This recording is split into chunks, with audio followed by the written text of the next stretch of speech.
Hey everybody, welcome. This is Bubbleman here. You are on Bubbleman's World, and welcome to Hash Church episode, 137, if you can imagine. We were just talking about that in the group here this morning. In the chat, we were kind of laughing about how we are 137 Sundays into this experience. Let me, of course, send out the links because it's not quite the same with just me.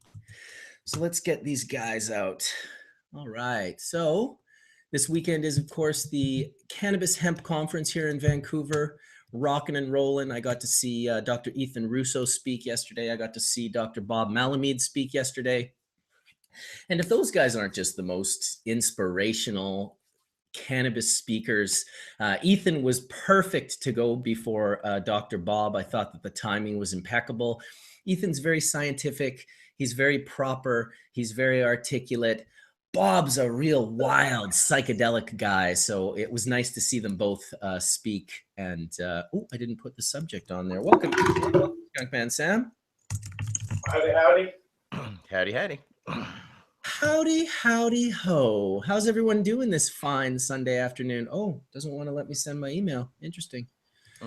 Interesting. Gotta send. So far, so good. Morning, Todd. Come on, guys. Doing Todd. Sam. I can't send an email. Oh, well, I guess Indra's not coming in. That's the thing. When you make it so I have to send you the link a different way than everyone else, which is I think I'm going to have to send it to him a different way today. Let's try this out again. And Sub, I don't know. Sub's going to have to miss out as well because I don't have... That is so strange that suddenly my emails aren't sending. It's saying, it says account already exists. Wow, that's weird. That is weird. Sorry, Sub, if you're out there. I did try to get you a link.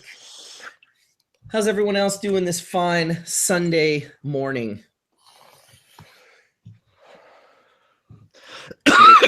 Just waking up. I hear that. I've been up for 2 hours just waking up. That would be about just as long enough for this, for sure. Right?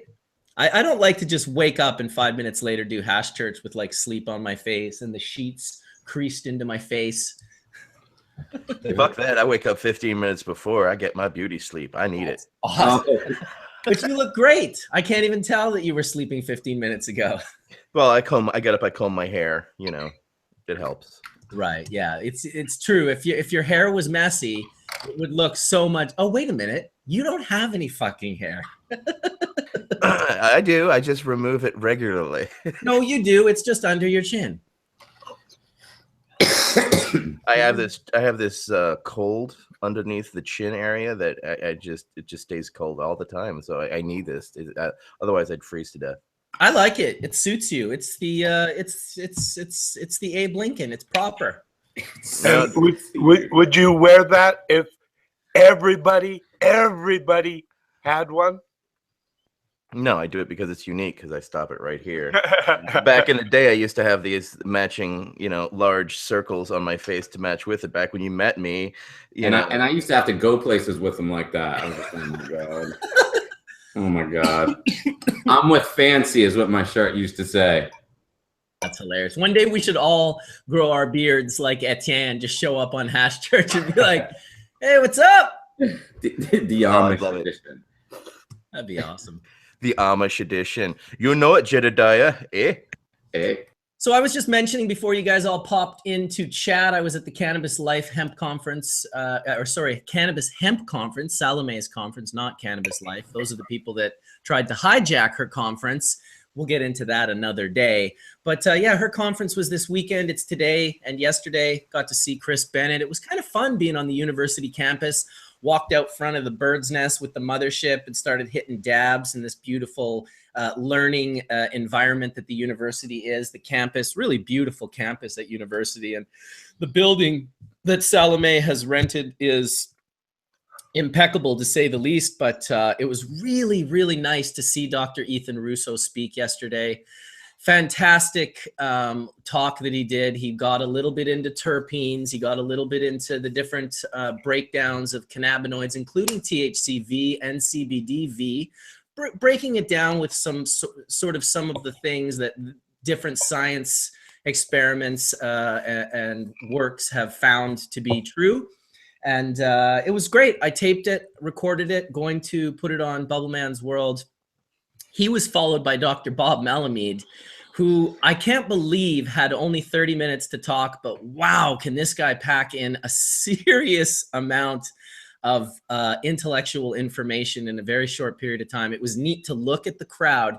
He has to literally start his talks by saying, listen, my shit is so out there. Would you mind just listening for a little bit before you, because right away there's going to be a percentage of people that are like, no. And so he has to ask the crowd right from the start, please just bite your tongue, bite your lip.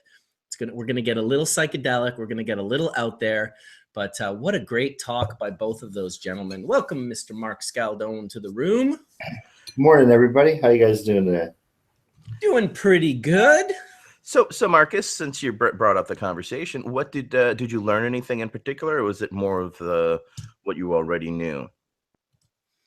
No, I learned some more things. Absolutely. No, there was definitely like the information that he released. I mean, I had no real knowledge in regards to sort of the medicinal components of THCV or CBDV. So he quoted a bunch of different sort of cases in which they found certain aspects to be true under certain conditions. I posted a little bit of it about it on my Facebook page, but I'm going to save the majority of it for the video that will be uploaded today after Hash Church. It's just a short 35-minute video, and it's mostly of the screen. You can see Ethan in the bottom corner, but his talk is very much dependent on being able to see the slideshows, so I made sure that I recorded that as well. Greetings from Germany, Trichome lover. We are all also Trichome lovers here at Hash Church, as you probably have already figured out. No, we're more like trichome sluts. Trichome sluts. I like it. I'll take that. Well, shall we blow some smoke signals? Should we do that? This is the one day of the week, by the way, that I don't do my wake and bake video. So this is kind of right now, this is kind of like a wake and bake video within Hash Church. So for me, I haven't puffed it. You mean you're not going to wake up at 7 a.m. and do your morning of Hash Church wake and bake? You know what? Sometimes, Etienne, I'm so pathetic that I do. I literally puff for like hours, and then I'm like, okay, let's do the wake and bake. And it's like, I'm so baked already. But today, I can be honest, I haven't had a single puff. Not a single puff. I was about to say, I think it would feel bad for you if you get so high every morning that you forget to actually turn on the video and like, let's wake and bake. You know, rough life, bud. Rough life. Love you. Rough life. All right. Well, we got a bunch of people in the chat room. We got almost 500 people in the room. 9 minutes after 9. That's not too shabby. Thank you all for waking up. Maybe you're in Europe. Maybe you're on the East Coast. Maybe it's noon. Maybe it's 6 o'clock at night. But still, for those of you on the West Coast, we appreciate it, because holy shit, we're not even sure how we're awake right now. Mark's lucky over there on the East Coast. How many Hawaiian members do we have? Well, I don't know. We got any people from the great islands of Hawaii? Yeah, if you're watching us from Hawaii, what island are you watching us from? That'll limit things quickly. The one surrounded by water. That's the one. That's the one. Wait, there's one one for sure. It's still in the middle of the night in Hawaii, isn't it? That's why I'm mentioning it. No, it's 6 a.m. Yeah, it's early in the morning. That's adorable. The middle of the night. They're like in Asia or something. They will have to have serious faith to be up at that time. That moment where you left your grinder in the other part of the house and you're like, Use your fingers. No. First world pot problem. You should dog to fetch. I'm gonna have to get up and go get my damn grinder. Use your dog to fetch. I was trying. Trust me, that was the first thing when it came over. I was like, "Hey." Well, he taught him that. He just didn't tell him to unplug it. He has to unplug it first. You know. Right. Grinder that you have to unplug. Oh my god. Yeah, we grind up so much weed. We use coffee grinders. Goes Yeah, a we lot use quicker, coffee bro. grinders. It's much easier. I mean, back in the day, I used to use the, but if you put it in and just, you tap it just a couple of times, you can get a nice fluffiness as opposed to going and grinding it up like a coffee. And then Yeah, it's just never Although, overgrind your pot. I will say this for the wet bubble people in the late 90s, early 2000s, when everyone had wet bubble hash. Those little grinders were a godsend. I would literally take the wet bubble hash, I would freeze it in the freezer, throw it into that little grinder, and grind it into fucking powder. Like literally, like for so long. And then basically, I could get it to the point where I could break it out, lay it down on the desiccant. I used cardboard at the time, and it would just suck the moisture out. And people who thought they ruined their hash were literally in disbelief when they saw how nice that smoke got. If you want to see an experiment of how badly you can fuck up nice resin, by all means, press it full of water and let it sit on your table there and play. It might be photogenic. It might be real, look nice, shiny with the water on the outside, but I'm telling you, the smoking experience, it almost burns like anything wet, slow, and it doesn't really like, it's not like we want that flash burn where it's so dry it's hurting. You definitely want something in between where the material actually is allowed to vaporize and evaporate while you're heating it up with whatever your heat source is. Yes, that is good info, OG Brick. For those of you that think you've ruined your hash, it's never ruined. Well, I shouldn't say that. It is ruined. I've hucked some hash right off the deck, but you can save it. There are ways of saving it. Just make sure you don't press wet resin. That's got to be like or close it in an enclosed like a Tupperware either. Otherwise, you get a white little fuzzy ball. Ooh. And the earlier you freeze wet hash, the better to do this. Yep, 100%. And that's how I originally made my mix. I would get different hashes that would either come in blocks or dusty or in balls like that. And I would literally put them all, I would put them individually and then grind them up. And then I'd put them all together and then grind them up and then press it in my hand. And that was my original mix that I started with. And then, of course, now I do it now with my BHO and everything that I blend it all together. I just wanted to let Indra know, who's watching. I did send you the link via your messenger service. I just can't send it via email right now for whatever reason. So I guess I usually only send it out to Cuban, to Subcool, and to Indra. Cuban hasn't come in a long time. Either has Aaron from DNA. So really, kind of Indra's the last person I send it to.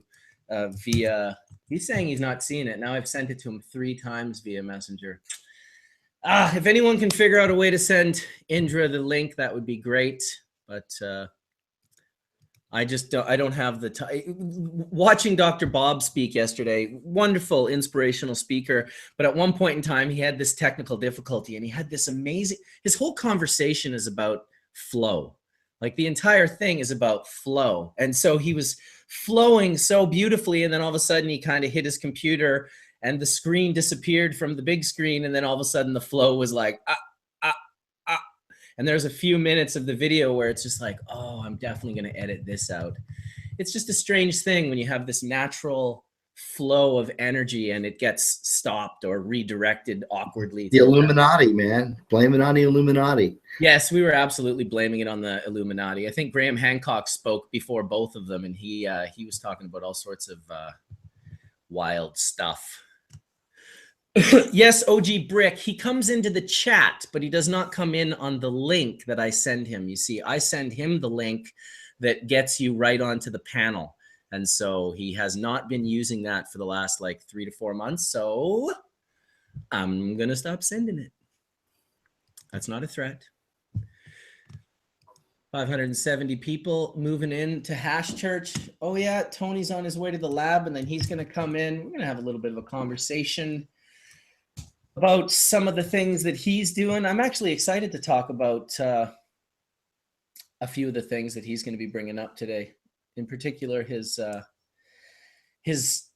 liquid, his new scientific discovery of, not his, but of the team of scientists that he's working with, and he's able to bring it forward to us. But I'll let him talk about that when he comes on. It should be good. Should be good. Come on, Johnny B, you're late for church. Well, Johnny B's at an event right now. He is in Calgary, I believe, at the Lift conference. so many conferences happening in Canada right now. It's kind of over the top. You get 2 or 3 of them happening in 1 week. It's like, man, if you're one company, you could literally spend $30,000 to $40,000 trying to hit all 3 of those at one time, maybe more, with planes and hotels and whatnot. Very expensive. Oh, and then dividing up the product and representation of that product, and then giving them lunch breaks and all that. Well, just the booth. Have you, when you go and buy a BPG booth or whatever, it's like 5 Gs. Yeah, I mean, it's the realities that come with it. It's not just there. You got to staff it. Then you got to rotate them in for lunch and breaks and stuff like that. It's not an easy thing to do. It sounds easy until you're actually in the thick of it. And then it's 2 o'clock and you haven't eaten. And then people are like, where's lunch? And everybody's going. That's why a couple of times I've had to relieve. I remember I've relieved Tony, I think, at Chalice, and he was so busy dabbing people out that he's like, I haven't had a chance to escape or get food. I was like, hold on, I'll go get some food. And so I would go and get him food and some drinks just so he could, and that's just the reality of how it is when you're a one-man show doing it yourself. Dude, people like you are my godsend, because for whatever reason, I've kind of just been a one-man show for most of the time, most of my 18 years of Fresh Headies. I always just, what I felt was this, that people were coming to the booth to talk to me. They wanted to ask me questions. They wanted to hear from me. So why would I get a booth and then just have someone else be there and not be there? That's why literally it took meeting Tony before I felt like I could actually work with someone else, that if they were at the booth and I wasn't, I felt confident that what they were telling people was the correct information. So that took like 17 years.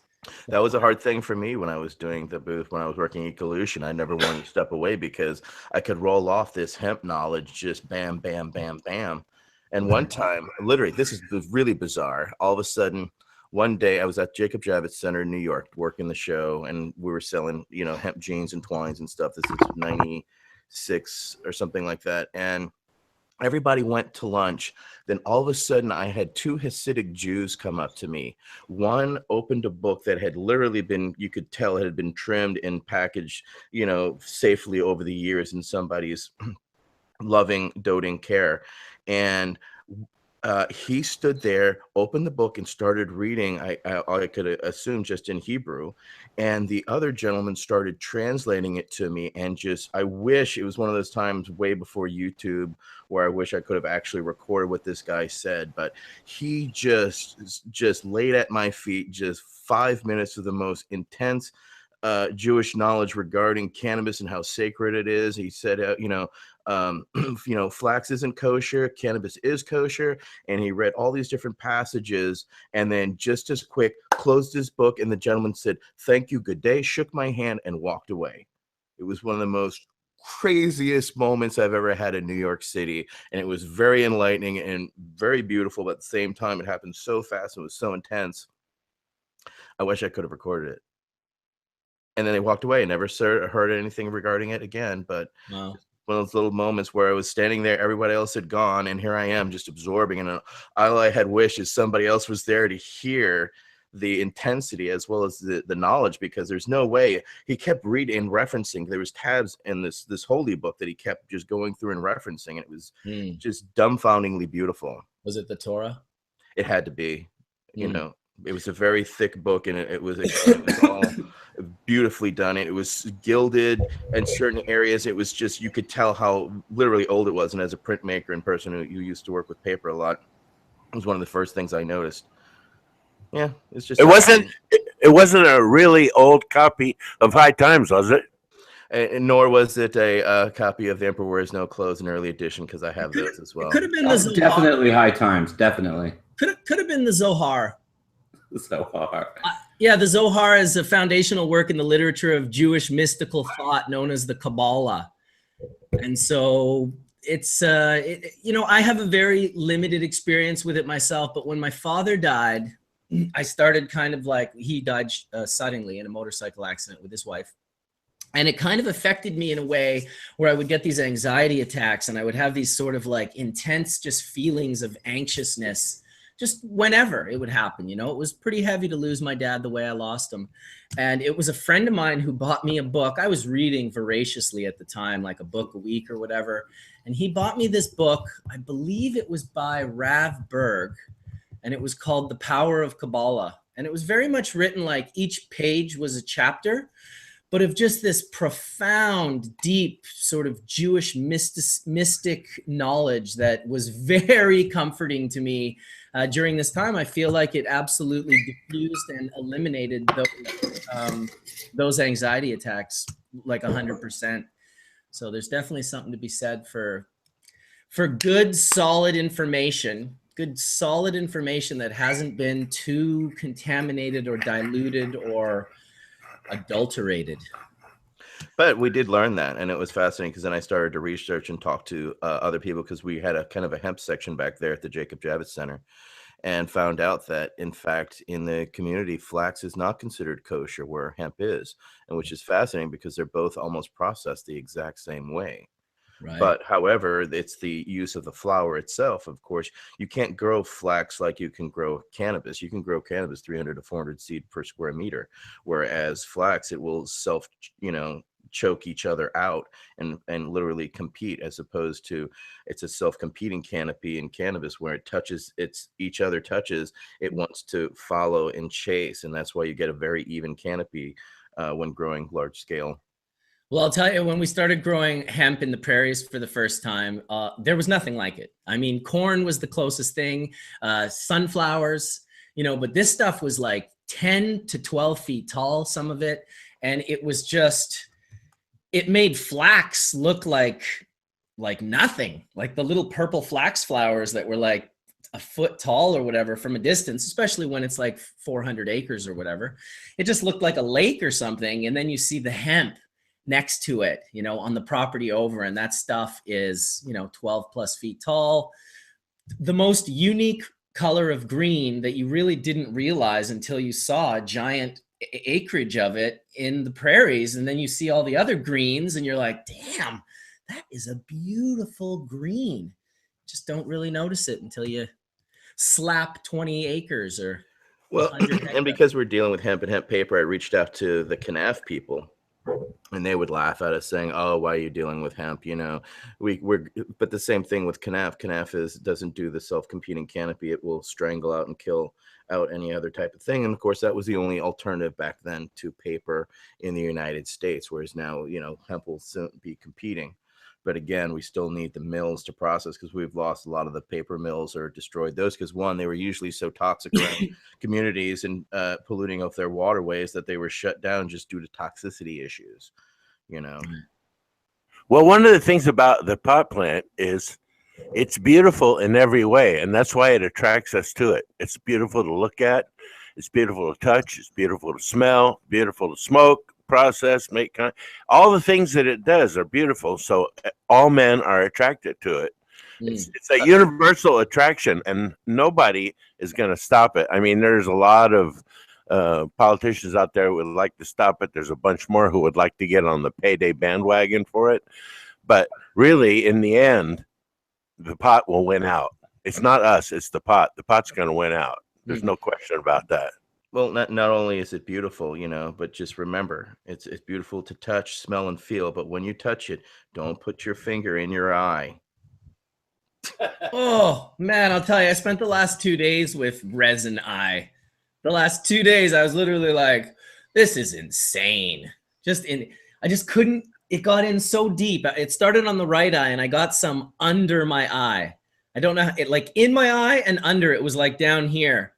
I'd never had that before. Somebody needs to, there you go, chemist. Somebody needs to design an eye drop for dealing with that, because man, that is absolutely painful, and it just won't stop. It's like just a terpene sensitivity. I'm sure that's just some sensitivity to some terpenes is probably way more than it should be, or something. Just eliciting some or combinations.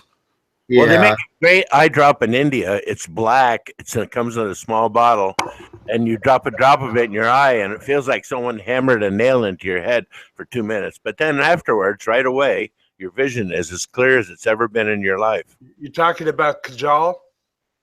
Yes. I've never used it, but I'm sure you would look great with it. Well, I've seen the stuff out of Japan, which is they're into the mint eye thing, where you actually the eye drops that have literal mint in them, so your eyes they use it to stay awake. But I have some. It's amazing. You drop it in your eye and you fall back on the bed for 5 minutes. Go and then your eyes are good after. Jeez. It's amazing how white your eyes are too. Right? You just bleach them out. It's just bleach and glass. That's all it is. Oh, well, shit. Bleach and glass. I'll put some in each eye. Yeah, I put it in one eye first because I always like to do one eye at a time. And then you have to talk yourself into putting that second drop in. Yeah. Yeah, once you hit the one eye, you're like, okay, you got to suck it up to hit the next eye. Yeah, and I don't know about you guys, John and Sam, you spent a lot more time in India than I did, but there was kind of this underlining fear of getting, like, did you not meet people that were like not just sick, but potentially dying? Like I met this Swedish couple. They looked like they had some fucking hep C or something. They were turning yellow. They were like, they couldn't get away. I was like, you need to get on a plane and leave this country because you may just die here. I can honestly say when I was in India, I smoked chillums with lepers. I smoked chillums with people who had elephantitis. And yeah, well, it's a good thing about a chillum is you don't actually put direct mouth contact. Yes, so with a clean soft, I used my own softie, and yeah, so. Which goes to show you the importance of not touching your lips to the softie, because when I did see it happen, this soldier guy came into our we were in Haridwar on the banks of the Ganges for the Kumbh Mela, the Maha. And this guy came into first he came in with his shoes on. He got yelled at by the Babas for that. That was strike one. Then he did some other shit I didn't quite understand, but it had something to do with the tea and drinking it before the Baba. I didn't understand, but he got another strike for that. And when he put his lips on the chillum, like literally like in his mouth on the chillum, well, then the Baba got so mad at him, screamed at him, and made him go put his shoes on and pick up his machine gun and walk away with his head down. It was quite a fucking experience, I have to say. Dude, when I was in India, I went to a temple on the Ganges, and the river was wide open. A friend of mine and I, another guy named John, and we're looking at it and we thought, this is where we take our sacred bath in the river by the temple. So we stripped down to our shorts and jumped in and swam out to the middle of this river. And we're there and something keeps bumping my feet and knees. And John was saying the same thing. And so we decide, since we don't know what the hell's going on, to swim back in. And while we're swimming back in, a few more of these things float by to bump in front of us. And lo and behold, it was bodies. And there was giant turtles munching on them. Man, we got out of that freaking water so fast. I mean, you could literally see a vapor trail behind John's butt when he hopped up out of the water and we saw that turtle munching on that corpse. That's nasty. Was that in like Varanasi or somewhere down there? No, it wasn't too far from Hardwar. And wow. We were just looking at all the temples there. You know, they burn the bodies on the banks of the river. Only in Varanasi, not in Haridwar. The water's extremely clean in Haridwar, like crystal clean. Well, there's people who look. That's what you're saying is true for the most part. But there's poor people, aplenty in India, who burn a dead body and shove it in the river. Yeah. And that's what we were experiencing. I mean, we weren't going to get in the river in Varanasi. Jesus Christ, it's a fucking nightmare there. You got all these bodies in it. Hey, I went swimming in the river. Of course you did. Of course you did, Sam. I went swimming. I swam out, swam back pretty far. And when I've got pictures of it. And the funniest part was 2 days later, I had an infected ear from like inside my ear from the contaminated water. And I did see, I think, a few fingers float by, but no major bodies. I was told that, I have actually read about the Ganges and, you know, there's amount of bodies in there, but somehow it's still self-pHs and those bodies don't contaminate the water. I would not count. Don't count on that being true. Don't put your ears under the water. Yeah, for real. It depends on where you are too. Like I spent like almost 3 weeks in Haridwar, right on that water, during a time where millions of people had come to that area for the Maha Kumbh Mela, and we never saw a body in the river. We never saw a component, a hand, a foot, nothing, which is an impossibility in Varanasi. You're pretty lucky, man. But let me tell you this. Farther up the river and further down the river, there's a lot of other things going on. There's a dam on the Ganges, and that dam is a fucking nightmare. Sometimes there's like a few hundred bodies at a time floating in there up against the dam wall, and they clean them out all the time and throw them. You know what they do? They throw them over the dam so that it goes down the river and keeps on going. I am telling you, this is the final trip. Yeah, your last boat ride. Old Black Joe. You are the boat. You are one with the boat. You are the ride. Yes. If for those of you that have never traveled to India, I would say get it done. It's definitely a bucket list. It's definitely something to experience on this planet, that which is India. I think personally, because their belief systems are so open, seemingly impossible shit happens in that country. Like you could call it whatever you want. Most people that I know that have traveled and spent any amount of time there have definitely had weird, to say the least, experiences. And some have it, like I had my own experience that was definitely impossible. Completely impossible. You have to remember that there's 86 different languages in India and 130 different dialects. And if you ask the Indians themselves, what do you think? What did the British actually do for you here? What did they leave behind that was good? They'll all to a person tell you that the best thing that the British did while they were there was they brought English. And people on one side of the river, because the British forced them to learn English, who spoke Gujarat, could talk to people on the other side of the river who spoke Malayalam. Well, They could finally say good morning. Say again, Sam? They built railroads also. Well, they did that, but the locals will say that the one thing that the British did was made communication throughout all of India possible, because there were so many different languages and customs there. I mean, Pidgin English in India is I know at least 6 different versions of it, from the south of India to the north of India, and they very much conflict with one another. And the people in the south base their Pidgin English off culture, and so do the ones in the north. And India also has 400 varieties of mangoes. Yeah, and 96 of them are edible by man, but just 96. The rest of them they use for animal feed, fertilizer, all kinds of other nonsense. And there's a lot, like for instance, guavas. Also, there's a ton of different kinds of guavas in India.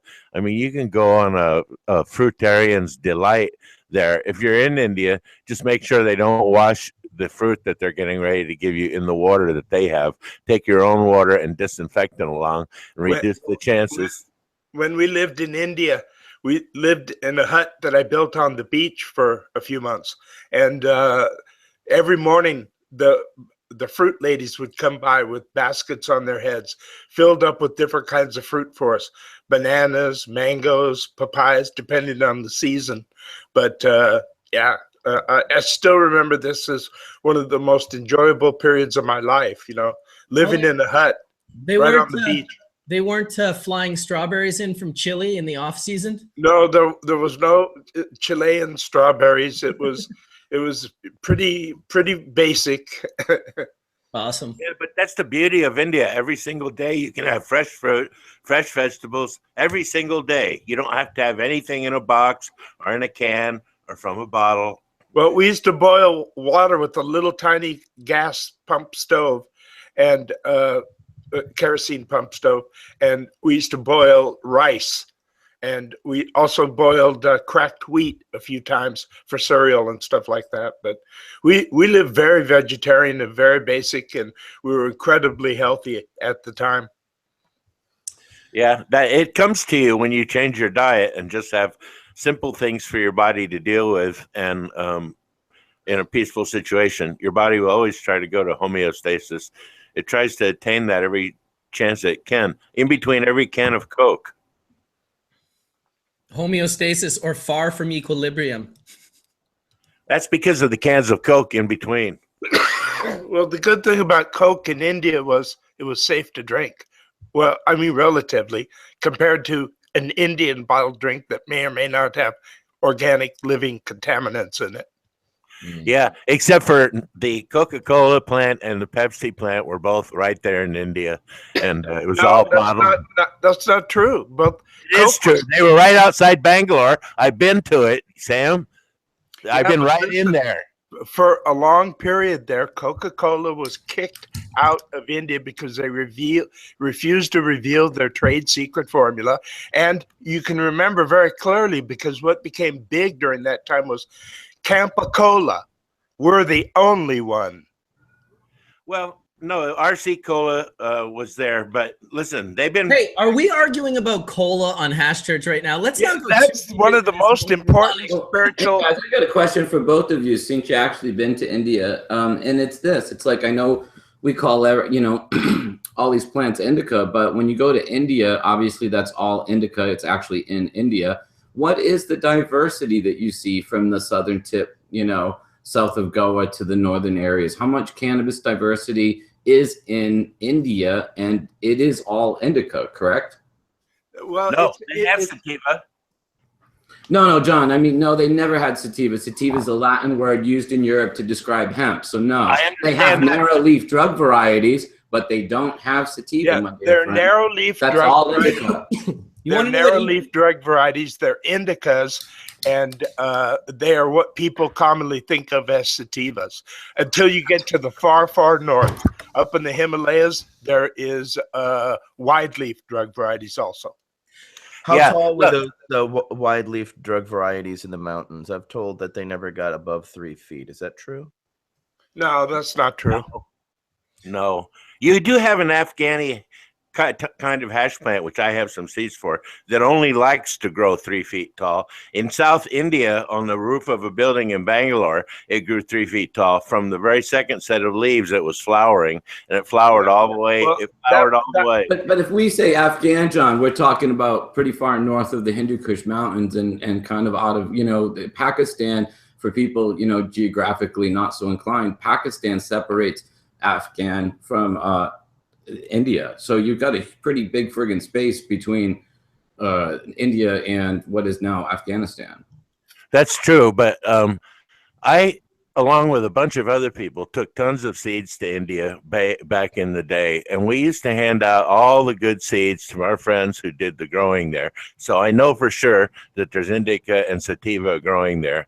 A friend of ours. When you say bring the seeds, do you mean seeds from Afghanistan? What do you mean when you bring seeds from? No, I brought seeds there from Vietnam and Cambodia and Laos from when I was in Vietnam. And I gave them to my friends in Goa. And when I went back, they had several very tall plants growing there that were. What year was that? Do you think all of these varieties went to Thailand from India? Say what now? You got garbled. What year was that, John? Sam, go ahead. What year was that, John? When I went there with the seeds? To Goa, correct. That would have been in the 87, 88. Because I took Kerala seeds to Goa in 72. Uh-huh. Yeah, well, I took the seeds there in 87 because Can I ask you guys, aside from all this, I took seeds somewhere bullshit. Do you guys think that all of the varieties that are in the, those islands now came obviously from India and China? Sam, that was my question. Well, the stuff you find in the tip of India and the stuff you find all the way at the top in the Himalayan foothills and further up even is very, very similar. There's not a lot of difference between how the plants look, the ones that are there. And I'm not talking about seeds that we may have taken there. I'm talking about the endemic varieties. And there's a lot of them there. And you can drive by like in Rishikesh, you can drive for 2 hours at 60 miles an hour through pot plants on both sides of the road. They're 15, 20 feet tall, and dozens and dozens of people out rubbing the stems. And I think for the most part, those plants have been there for a very long time. And I agree with Sam. They probably are all indica. But the one thing I did notice is the farther up the mountain you go, when you get up towards the high places, is the hash gets way, way better. The rubbed hash, it gets soft, it gets brown, it gets to where you can squeeze it and almost get oil out of it with your fingers. That's up Himachal Pradesh. Himachal. Yeah. You got to take a bus through there. You know, the buses there are mind-boggling. You can see through the floor. They go around these corners really fast. They drive like crazy. Sometimes you have to push them. Sometimes you have to push them out of a mud hole. I remember standing outside of a bus one day there, and we were looking at a mountainside up way high with binoculars. And I remember saying to the friend who was with me, Jesus Christ, I'm glad I'm not up there. Look at that fucking road that guy's going on. It is crazy. Hour and a half later, guess where we were? Same spot. We had to cross over that very same mountain. I actually got out of the bus and said, you guys go ahead on this, and I'm going to walk behind you, because I didn't want to be a party in case that bus slid off the road. Another 46 Indian people died today when a bus plunged 3,000 feet.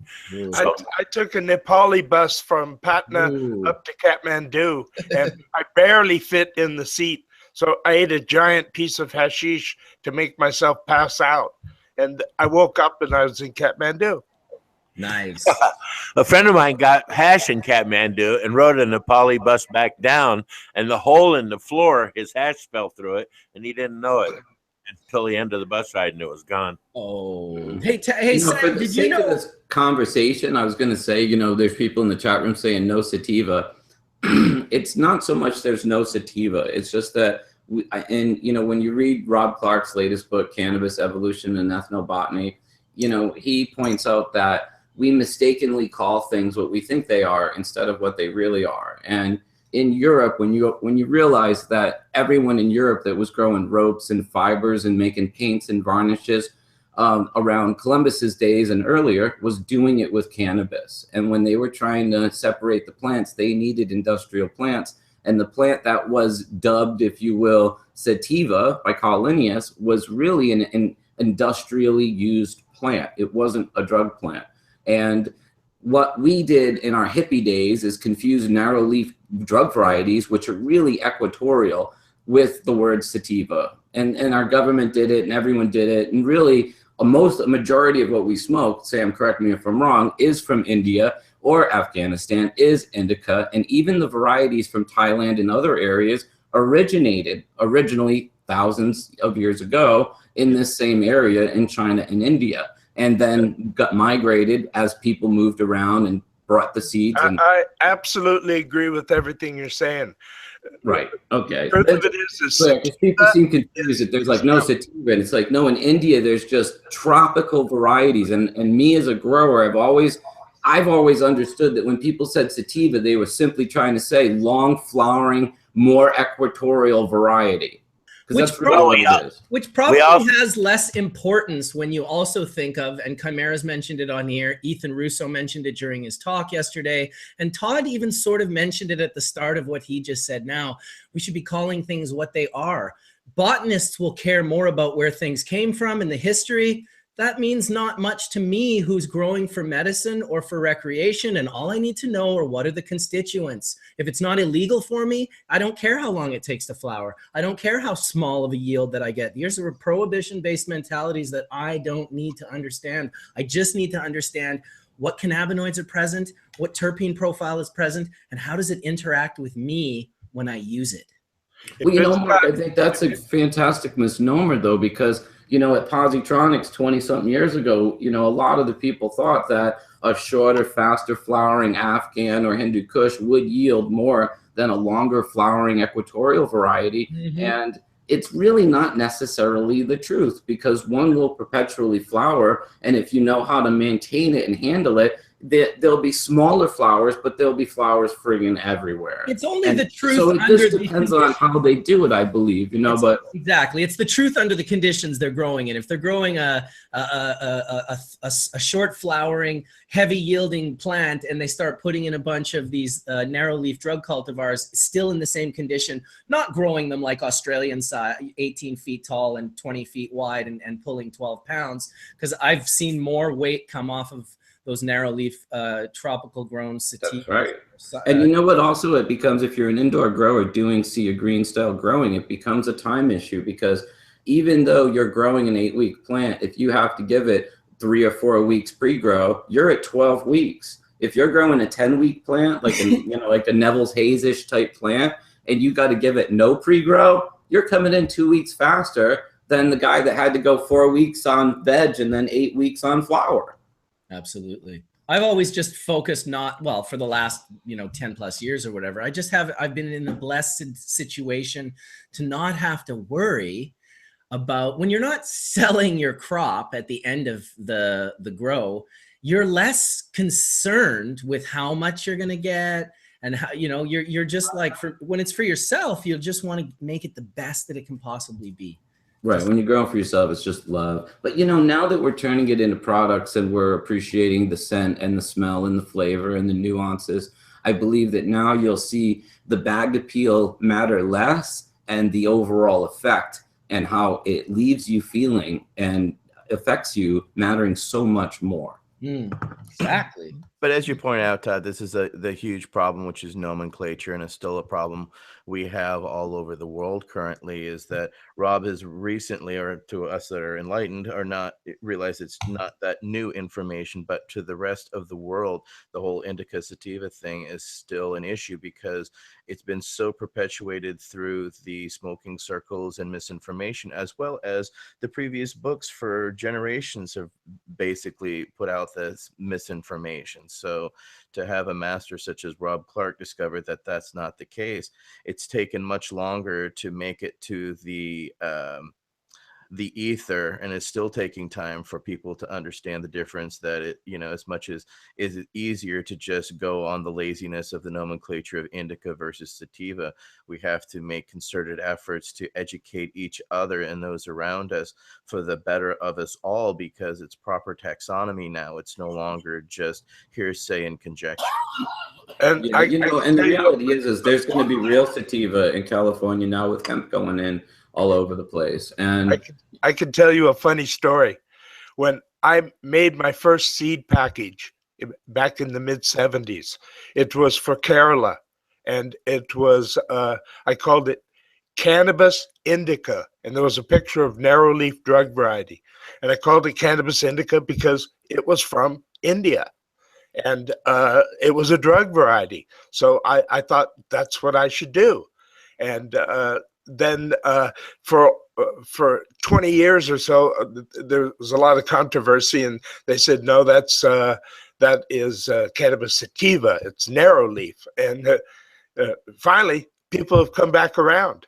There can be. What? That's further proof that that is the correct nomenclature, because if you were on this 20 to 30 years ago, and they've all just kind of come around now, then of course, hello. Well, dare I say, though, there's a lot of stuff that is called indica that isn't pot. It just means it originated in India. And yeah, I think that going back, back in the day, I mean, and that's why I asked, because when you go and look at India, there is everything from what we call indica, the thick leaflet plants that are short with big buds that flower fast, all the way down south. The southern tip, for people that don't realize it, of India is almost tropical. It's in the tropics, and those plants are going to be very different from the plants that are growing up in the mountains under colder conditions, and having to make a warm, safe place for the seed and be able to deal with colder temperatures. So you've got very different plants. Todd, can I ask you a question? Since you seem to be the expert on the plants, where they came from, how they grow, and so forth, I have seeds that I brought to India that I grew in Washington and California both, and I was very familiar for 12 years with the plants from these seeds. When I took them to Bangalore, and grew them on the roof of my house there. I was like, what the hell happened to the plant? It was completely different the way they came out and grew up. Back in Washington. I ask you this, John, in a sense, because when you think about it from a science mind, when you put a cultivar in a completely different environmental situation, and no matter what you did, you put it in a different soil base. So your medium was different from what it was in the Pacific Northwest as what you were used to, because you brought the seeds, you didn't bring everything else, right? So what was the difference, John? Didn't you just see different things? Were they shorter? Oh, they were way shorter. They were 12 feet. That's tall. strictly from photo period in the south of India. The photo period there never gets long like it does in the north. Well, I got that. It was on the equator. But this brings me to my second question for Todd. If that being the case, do you think, how can you backwardly apply it to the theorem about all of the different things? I mean, maybe these plants... Can I run this by you, John? Maybe these plants all just grow differently under different circumstances, and that's the differences. And saying it is one thing or another might be way off base, because when I saw the ones grow on the roof in Bangalore, I was utterly amazed. They never got over 3 feet tall, and these were plants. But can I say this? I mean, one of the things I've always found amusing when I'm talking about the way things grow, cannabis particularly, is that cannabis is so diverse. And when people want to generalize cannabis does A or cannabis does B, the first thing I think is, wow, they don't have very much experience actually growing cannabis, because I see incredible differences in the different varieties I grow. And I know that if I put them also in different environmental conditions, they will do very different things. And it's so much so that I've had 2 cuttings from the same mother in different parts of the flower room do so different that I thought, honestly, they were different phenos, because one flower filled up so much and the other one didn't. And I thought for a minute, shit, did I screw up my mother's? And I didn't. It was just environmental. Well, the environmental plays such a powerful role in it. You could look at these plants that were grown in California, Southern California, and Southern Washington, and then take a look at them growing on the roof in Bangalore. Well, can I ask you can easily think to yourself, maybe these plants are ash plants because they only grew 3 feet tall. In other words, different people, these seeds coming from one place to another place and then being grown there might be part of the confusion. Well, it's all they're all hash plants. They all make these little resin heads that we love so much, and to varying degrees. So they're all hash plants. I mean, that's kind of a misnomer. Some make more dense amounts of trichomes, but they all make hash. So, but the next point or question I had is, if we go backwards into the 20th century and we go beyond the Vietnam War, prior to there being really any cannabis here in North America, or the scene in Canada for a long time wasn't cannabis, it was hashish. And it took really the Vietnam War happening and the hippies coming back, or the soldiers coming back from places like Vietnam and Thailand, bringing seeds and bringing plants that actually introduced those cultivars into the Pacific Northwest in the first place. Am I right, Sam? Those plants had to come from somewhere. And if I'm correct, weren't they coming from places like Thailand, Michoacan, Acapulco, Jamaica, Maui? These are all tropical. Mexican in the late 60s in California.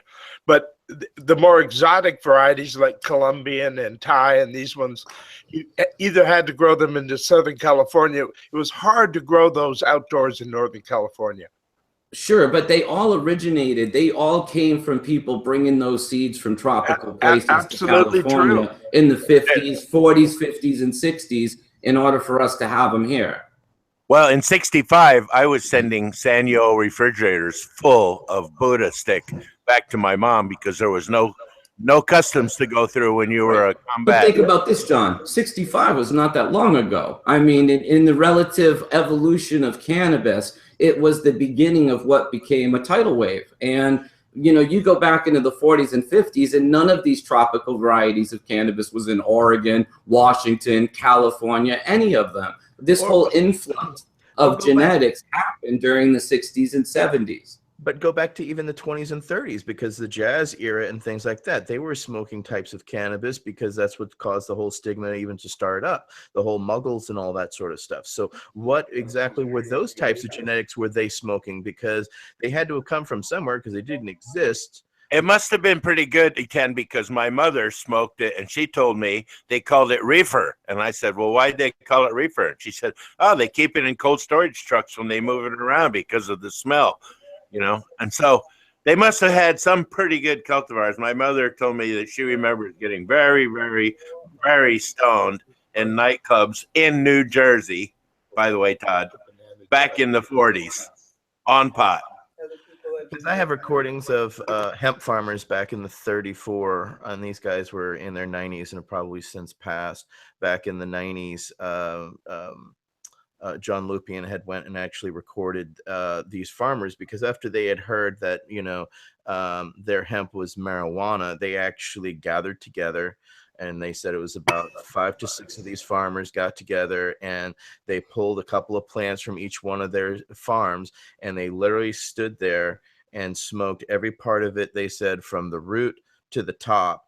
And when they realized they didn't get high and it didn't do anything for them, they realized it was full of shit. But it became so impractical over time because the taxation was so intense that it became unaffordable for the individual farmer to have it. But there is not really much documentation of those cannabis or that cannabis that was smoked back then, because any of that type of that documentation or anything at the time was pretty much destroyed. Or hasn't been found through, and my friend John Lupian has been through 50 plus different research facilities through Freedom of Information Act trying to find stuff that was declassified from back then, and we never found any reference except to just cannabis, its name itself, but as opposed to any that actually properly describe the effects or the taxonomy or where the actual genetics came from, etc., is greatly lacking, I think. Sam, am I correct? Well, I think a lot of it was coming from Mexico and maybe the Caribbean. So at least in New Orleans, which was where one of the first areas where there was declared a cannabis problem. But even in California, I forget where it was, they outlawed it in 1916. Yeah, so it was pre-37. There was, I think the furthest thing going back was, I think, 1909, which was the gentleman crossing the border from Mexico, I think was the first documented. And then before 1909, we can't find any reference to the actual terminology marijuana itself. We can find no documentation before then. I think the first law in California was 1916. They may have been harassing people earlier than that, but I think it was legal to possess in California before 1916. But can I ask you this, Sam? Modern cultivation techniques, like we saw in the book Sensimilia and what you ended up building a career around, it didn't start until the 60s. Am I correct? No, it didn't even start till the 70s. Really? I mean, there were people in Mexico that were producing Sensimilia. There was people in Colombia. There was people in Thailand in the 50s and the 60s. But in California, it didn't start until Eric and Wood's book came out in, I think, 76. That's when it really spilled out.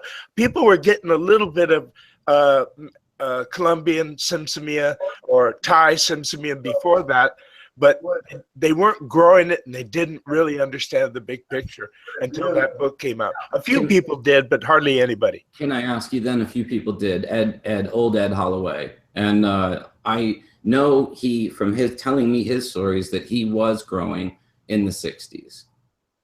I know that he first got turned on to cannabis in the early 60s when his sons, who were in their 20s, came back from Vietnam. And for those who don't understand who I'm talking about, Ed Holloway is the guy that taught Bernard Brunning how to grow seedless cannabis in the early 70s in Amsterdam, right? When Bernard, who would go on to found Positronics, was just a young hippie, and Ed was already in his 50s. He turned 80 when I was there with him in 1996. So he was always old Ed to everybody. But I know that gentleman was growing in Oregon and California in the Yeah, 60s. no, absolutely a few people were, but hardly anybody, really hardly anybody.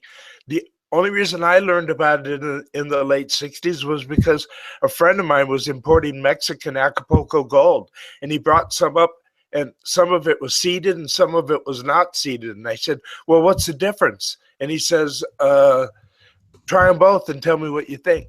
And I tried them both, and I immediately found out that the Simsimia was a bit stronger and no seed weight. So you got twice as much dope, because back in those days, dope could easily be 50% seed weight. That I totally get and understand. So, but I still wasn't growing then, though. I didn't grow for like, let's see, that was like in the late 60s. Yeah. Well, for another 5 years or so. You know, for those listening, you know, and John, you would really appreciate the story of Ed Holloway. He was literally a rocket scientist that was on the team of researchers that broke the speed of sound out at Edwards Air Force Base, and he took an early retirement. And when his kids came home from Nam on the first tours, they were the ones introducing him to cannabis, and he loved it, and he wasn't much of a drinker, and he took an early retirement and started basically chasing cannabis around the globe and collecting seeds. And by the early 70s, he was already in Amsterdam in what would become a flourishing cannabis culture for quite a while, for decades. And the gentleman was great. I could hold flowers up to his nose, and he would tell me the country he remembered they came from. It was really, really beautiful.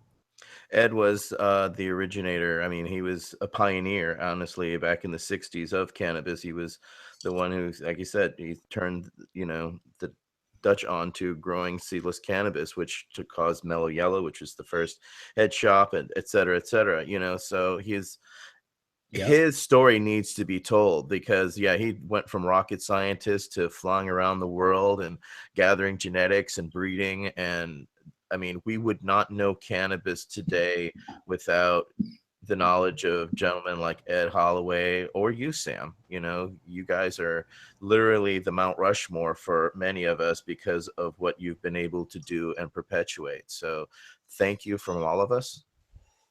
Absolutely. Hey, Sam, have you been able to get your picture on each seed yet? No, I've just got the DNA altered so that it's got the, besides the classical TCG, the 4 amino acids found in chromosomes, I've also included a new one. Hey, wait a second. Base pairs found in DNA. Thank you very much. Yeah. What did I say? You said amino acids found in chromosomes? Well, aren't they amino acids? No, they're base pairs. And what are the base pairs made out of? They're made of base pairs. Proteins are made of amino acids. Okay. Well, you know me, I'm not a chemist, but I get the big picture. That's okay. I'm here just to set everything straight, man. Wait a minute now. He was explaining how he has his DNA. So I've inserted SK into everything, and I've flown over the entire world with jets. What you thought was them dropping some sort of mysterious gas was actually pollen from my males. Yeah, and I've pollinated every cannabis plant in the entire world with these SK marker genes, and everything belongs to me, actually. Yeah, fortunately, there are no nucleic acid base pairs, S and K, but there are amino acids. The S amino acid is called serine, so that's a real amino acid, and the K amino acid is one called lysine. So yes, okay. So you do have 2 amino acids, but no, we don't have any base pairs for S and K. Sorry. Are you trying to say it's not all mine? My God, I've been living an illusion. I've been living a lie. You and everyone else, as long as Trump's been president. Yeah. Can we get a bong rip in the middle here somewhere? How about right now? How about right now? Let's do it. Bong rip, mother lovers. Come on. It's about damn time. I see you. I'm like that, just waiting, bro. I didn't want to interrupt everybody. first time I've been faced with a dilemma like this. When I was in Southern California at the Cup, I got literally 3 pounds of concentrate samples. It was the weekend of my birthday, and while I was there, I ran into this guy, Chase, and everywhere I went, he went behind me, and as we would go to the different booths, he'd go, hey, Indra's here from Hash Church, and it's his birthday. So people were loading me up, and now I'm sitting here looking at 40 different concentrate bottles, deciding which one of these to open up first and jam in. But it looks like I found one from Critical Concentrates. The best. Always start with the best and finish with the worst. Then you're always smoking the best that you have. Well, I've never found one of these concentrates yet that I was given there that wasn't really outstanding. My favorite is strawberry banana.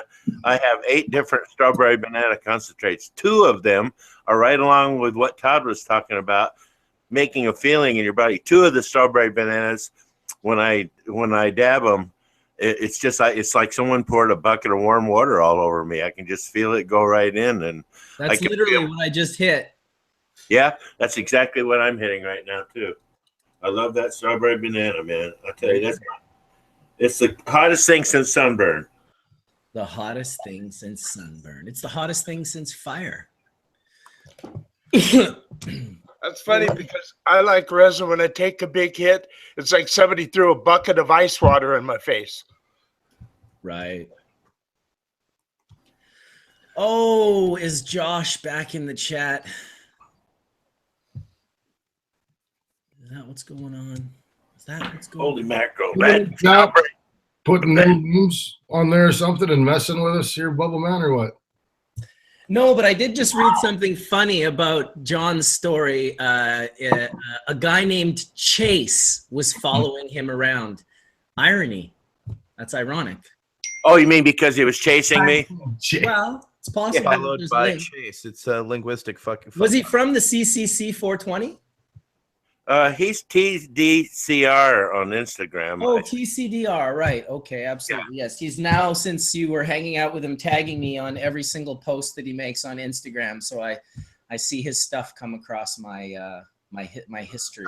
Listen, he was really nice to me. He took me to all the best booths there. He said, look, there's a lot of booths here, and there's a good portion of them that have just crap. He says, I'll take you around to the very good ones. First thing he did was took me up to the Guild Extracts, and I met the main guy from Guild Extracts, and he was very kind. He pulled a bottle out, pulled a tube out of his pocket, filled it up with these huge CBD crystals, and then he took another tube of terpenes out of his other pocket and covered them and screwed the lid on and said, enjoy, and gave me that.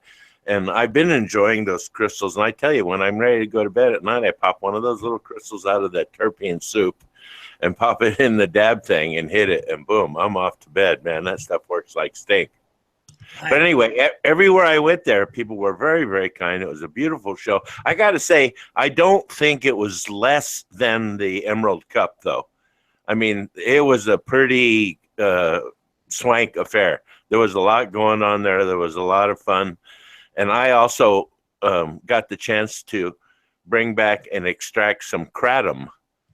And I'm told that kratom is sensitive, and over 100 degrees it degrades or thermally degrades. Right. So I extracted some of it, and I got a very, very pure yellow heavy slurry extract that looks to be pure mitragine or whatever it is they call it.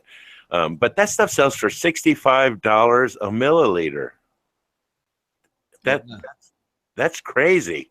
You could start giving it out to people that are trying to get off opioids. Dude, I myself, it not only does it help you, I guess, if you're on opioids, but I have a serious back problem. I've got 2 titanium cages, and they get irritated once in a while, and it's a nightmare. And when I take a dab of that, not a dab, I mean a dab on the end of a toothpick and put it in my mouth, of that metragine solution that I extracted, within about 10 or 15 minutes, my back is like no longer bothering me. So I think it's some kind of amazing stuff. I combine that with the CBD. I'll take the mitragine and then smoke the CBD, and my body just takes a huge relax. I can just feel myself, because I'll take one of those breaths involuntarily, which is an autonomic nerve release. And that's your body telling you that it just went down one level. Well, I'll tell you, there's nothing better for sleep aid than having a 2.5-year-old. Yeah, I had 4 of them. Whew. Yeah, sleep. Yeah, well, this is my third one, but I haven't had them all at once. They were kind of, one and then the next, and now this last one is, I'm 44, so you got. That's the gray hair model. I had one at 44 too, and that's the gray hair model. That's the one that'll actually bring on all your gray hairs. Well, I welcome my gray hairs. I've got them coming in. I don't mind gray hairs. I don't even mind if all my hair fell out. I'm kind of not attached to it in any way, shape, or form. I think of it kind of like just as something that's being excreted out of my head. I can take it or leave it. But when you grow a little beard, you look older. And when you shave the beard off, you go back to looking 25. Sure. Well, my beard's like white. So yeah, you got to look a little older with a white beard. You're like, damn, that guy looks like he's 26. With a 70-year-old beard. With a 70-year-old beard. Yep. It's the truth. Well, maybe it's time for a little dry sift. Got some 09 cookies here I could throw on the dish. Another bong rip, you're saying then? Yeah, I've just been kind of puffing pretty steady here. I'm kind of bummed. I know in an hour, Ethan Russo speaks again on the endocannabinoid system, and he really did a great talk yesterday. I thought it was just nice, simple, understanding, and you learned a bunch of shit when you watch that guy speak. So, is Natasha down there, Mark? Yeah, absolutely. I saw Natasha and Dave. I went to dinner with them. They took us out for dinner the other day. We were supposed to go with Martin Lee. But his plane was delayed. I did end up seeing him as well yesterday, and I think he speaks today after Ethan. Cool. So it's possible that I get to see Martin speak. Depends on how fast I make it down there. I'm like almost an hour away from the University of British Columbia, but I got a little motorcycle that I can boot down there on, so we'll see what happens. Be careful on a motorcycle, Mark. Yes, absolutely. I carry that as my mantra, John, because unfortunately my father died on a motorcycle. I know, one you gave him. That's why. With his wife, the whole 9 yards. It couldn't be any worse, really. So I carry that with me, and I'm more conscious about that than most people could possibly imagine. But at the same time, it would be like if my dad, died because a bunch of cannabis fell on him. I'd still probably use cannabis. I might just not stand under large amounts of it. But I love motorcycles. Do you think more people get hurt on motorcycles because of their own actions or because some other driver wiped them out? Well, that's hard to say. That's hard to say, though, D, because you're mentioning that from your perspective. And there are a lot of dolt motorcycle riders out there that ride these race rockets that are just like... True. They make bad decisions. I live on a highway that they ride on a lot. And every year, usually one of them blows off, hits a pole, breaks into 20 pieces. It's bad. So I don't know what it is. I know that the top guy, like the top motocross motorcycle dude that wins all the champions from Italy, was interviewed one day, and they said, why don't you ride motorcycles in the city, on the roads and stuff? And he said, because the idiot in the car. So you definitely have to be careful, because if everyone who got a license, and this is the truth, was forced to ride a little moped, like a tiny little 100cc bike for like the first 2 weeks or month, you would realize how exposed you are with those other cars. And I think you would go into driving a car a lot safer and realizing how deadly it is if you hit someone like on a bicycle or whatever. And it's just, from my perspective, people who ride motorcycles and understand motorcycle safety can be safer drivers in vehicles. As long as you definitely got to be aware. And I know that when I ride, and I put 23,000 kilometers on my bike last year in 4 months. I ride it a lot. I don't like riding in the city of Vancouver or any big cities because of not just the traffic, but the heat that gets on my bike. You're stopping and starting, you're all that sort of stuff. I like to get on the highway. But I can seriously say that every single day, if I wasn't paying attention, every single time I went out for a ride, there's definitely been 99% of the time someone else has been there, and if I wasn't paying attention, would have wiped me right out. I almost got killed last summer on my bike. I won't even get into that story, but it was fucking close. And the guys in the cars and everything like that, people are paying more attention these days and that sort of stuff because there's more signs and everything. But the bottom line is you're exposed, and it's up to you. If you want to ride protected or unprotected, it's up to you. If you wipe out unprotected, you got scabs from head to toe. Me, I can ride in my shorts sometimes because I'm not smart sometimes on that. I've ridden with you in shorts. Yes, I've ridden with Mark, and we've ridden pretty hard. I can say Mark knows how to ride his motorbike pretty good, and it doesn't matter how good we can ride. It's always somebody out there that can. A good example is bicyclist in California. Everybody I know that rides a bicycle in California has been hit to some degree by a car. Everyone. Twice. Well, dude, they go crazy. down Highway 101 racing from way the fuck up John's now explaining why he's hit a few of them. No, I mean, but they're all over the road. In the summer, the roads in Northern California are covered with bicycles and bicycle accidents. I have seen numerous of them, especially up in the Lost Coast area where bicycles are thick during the summer. And people will come around a corner and there'll be like 30 bikes and they'll be in the middle of the road. And they don't. The bikers get the idea that, hey, we got the right of way, so it doesn't matter what we do. We can ride here 12 abreast. And Andra, 1, fuck you. 2, I am a cyclist and I've been hit twice, and I was doing everything proper and being respectful. Hey, I've never hit any. There's a lot of bad drivers as well as bad cyclists, but you can't lump them all together. I used to have a cycling team.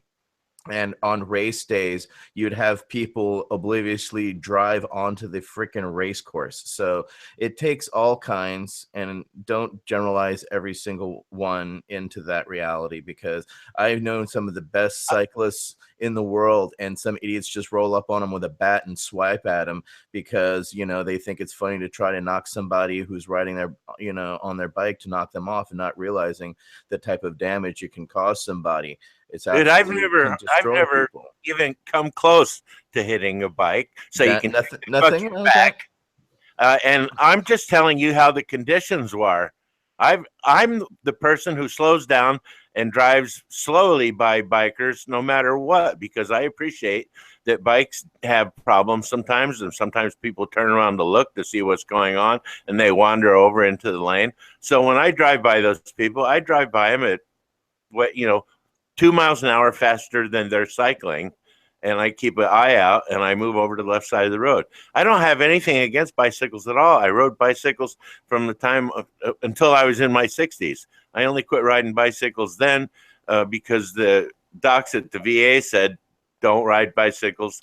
You possible leg clot, don't fly in airplanes and stuff like that.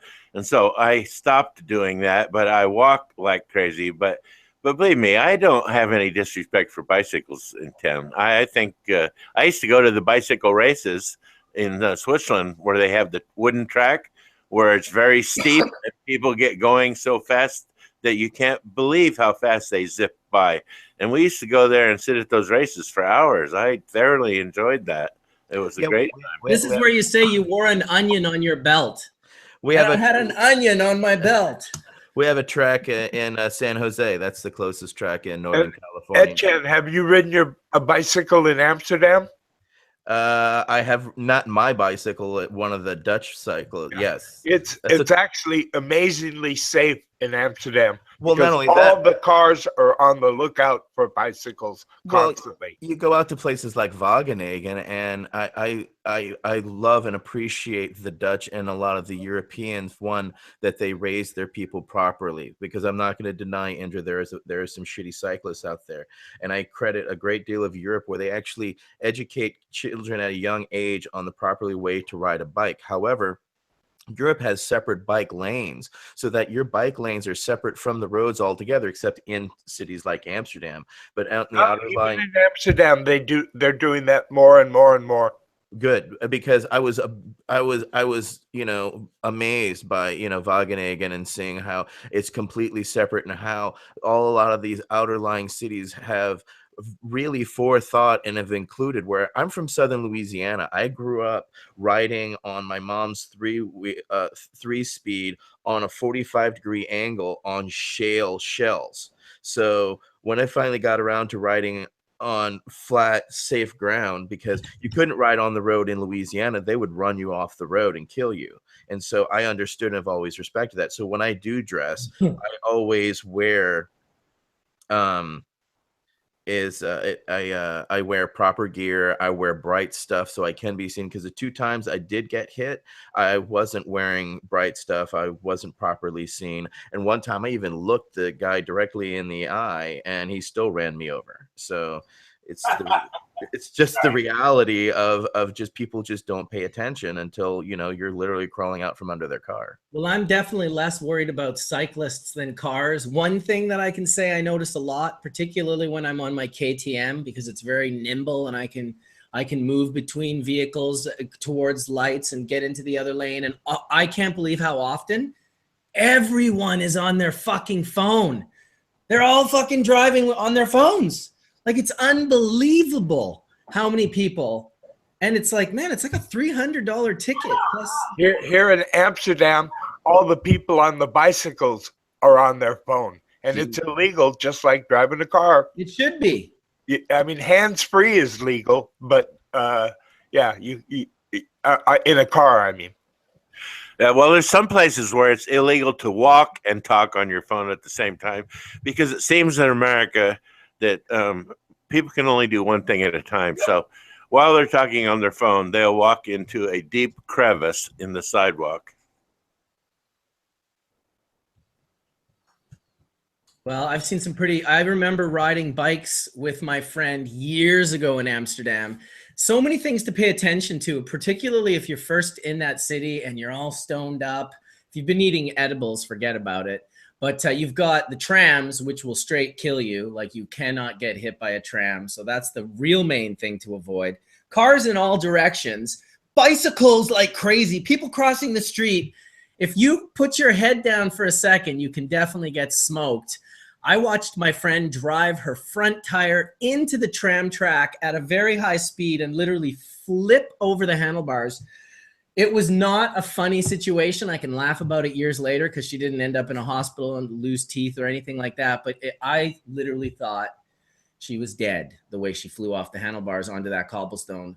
Even the sound that the tire made when it went in, and just poof, poof. We have that problem in San Francisco because of the trolley. The trolley actually has one of those, and you can actually put your tire in that. And I've seen that happen. And yeah, it's ass over tea kettle for them. Not good. Well, local natives know better than making their tires parallel with those. Right. What was that, a 10? Can you say that again? That's what, over tea kettle? Ass over tea kettle. New saying. Thanks.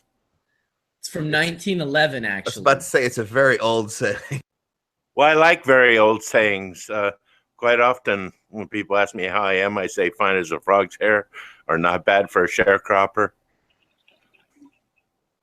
Somebody is asking if I think the Berkeley mycology course is good. I have no idea, but I do know the former head of the Mycological Society who does live in Berkeley, and he's a really cool guy and makes some of the most amazing chessboards. Somebody was asking in chat there, because I have no idea. I have not taken any mycological courses except the bioassays that I have done from time to time. Paul Stamets courses will pretty much get you to where you can produce any kind of mushroom. And or identify. For foraging, David Aurora used to give classes at UCSC that were incredible. Me and my wife took them. Yeah, I'm definitely, I am a practicing mycologist. I loved growing mushrooms. I loved going out and collecting them. Edibles as well as psychedelics, were the ones that sort of I fancied, if you will.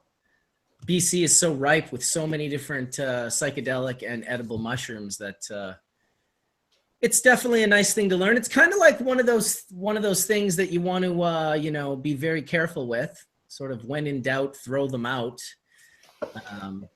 Rather than destroy your liver and kill yourself, because it can happen with those deadly gallerinas. Tell you don't want to be eating gallerinas. Are you saying that dying is not a good trip?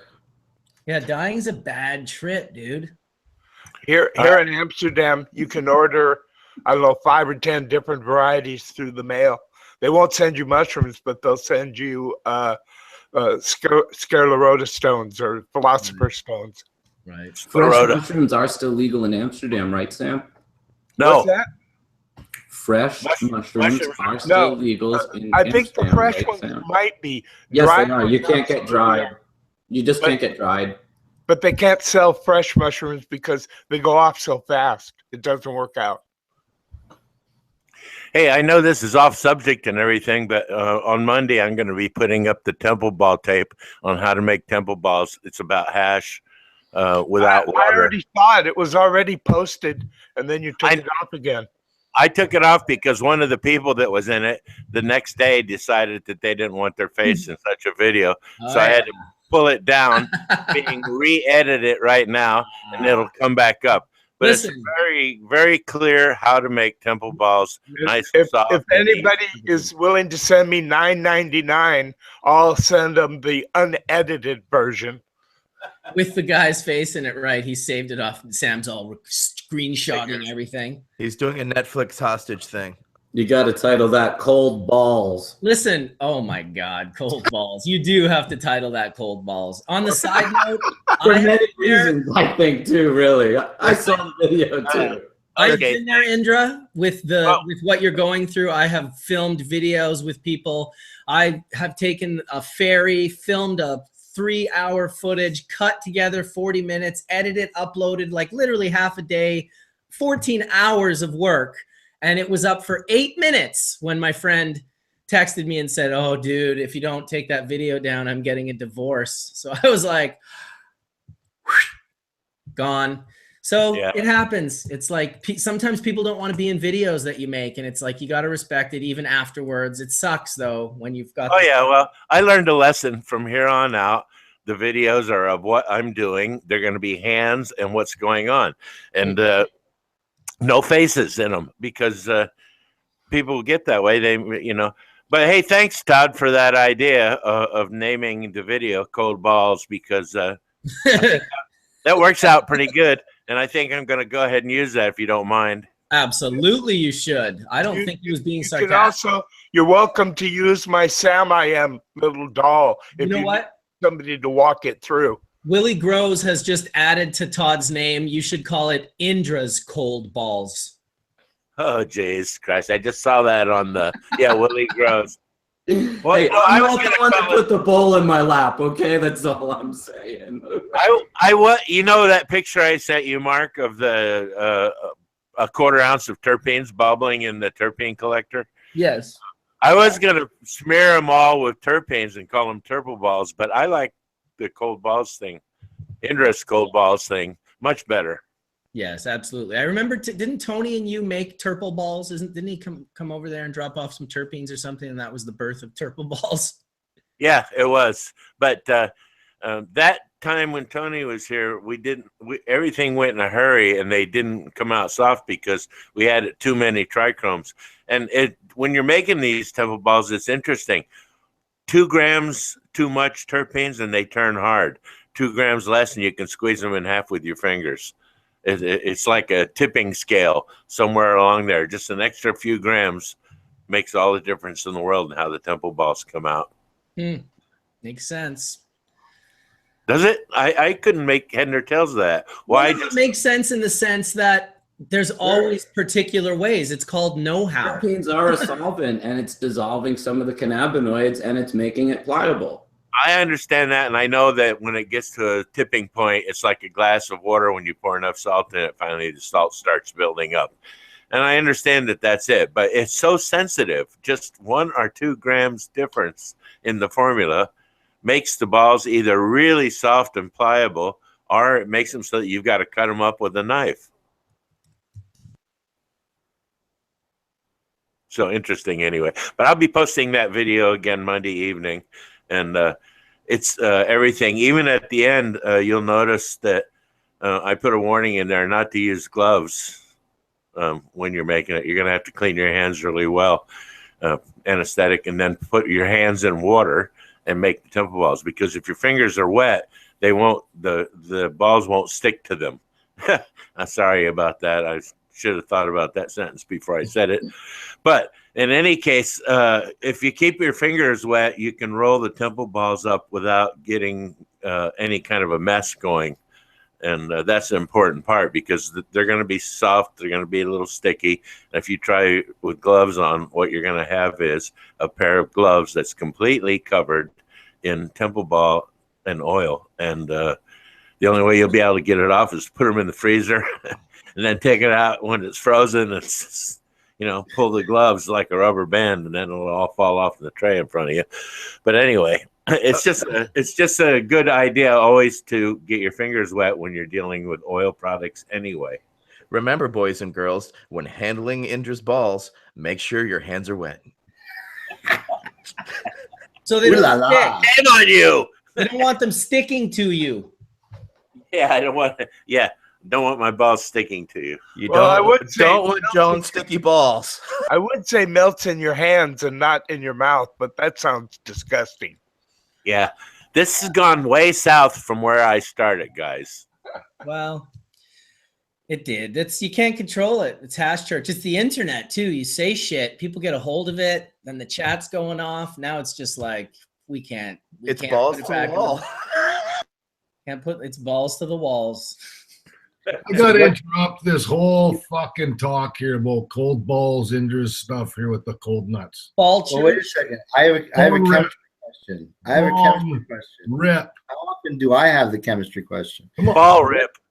What terpenes are you adding to your temple balls? Are you using the same terpenes that you're capturing from that same variety, or is it just a generic cannabis terpenes you're just adding to hash that's made from different? Well, where I get the terpenes at, Mark, is I've got this new cold trap. Essentially, it's a solid state one, and it's very, very, very efficient. You can set the temperature on it. It works even under pressure. Like if you want to steam distill, you can capture terpenes with it as well. But it's very efficient. And what I try to do is, if somebody gives me something and then they want it decarbed, during the decarb, I run that atmosphere back to the terpene collector. And yesterday I was able to collect, I think just a little over 88 ml of terpenes with it. From how much material in the extractor? It wasn't in the extractor. It was in the, I stuck it in the vacuum oven. And okay. So I was decarbing it. And so I had two 8 by 6 or 12 by 6 trays.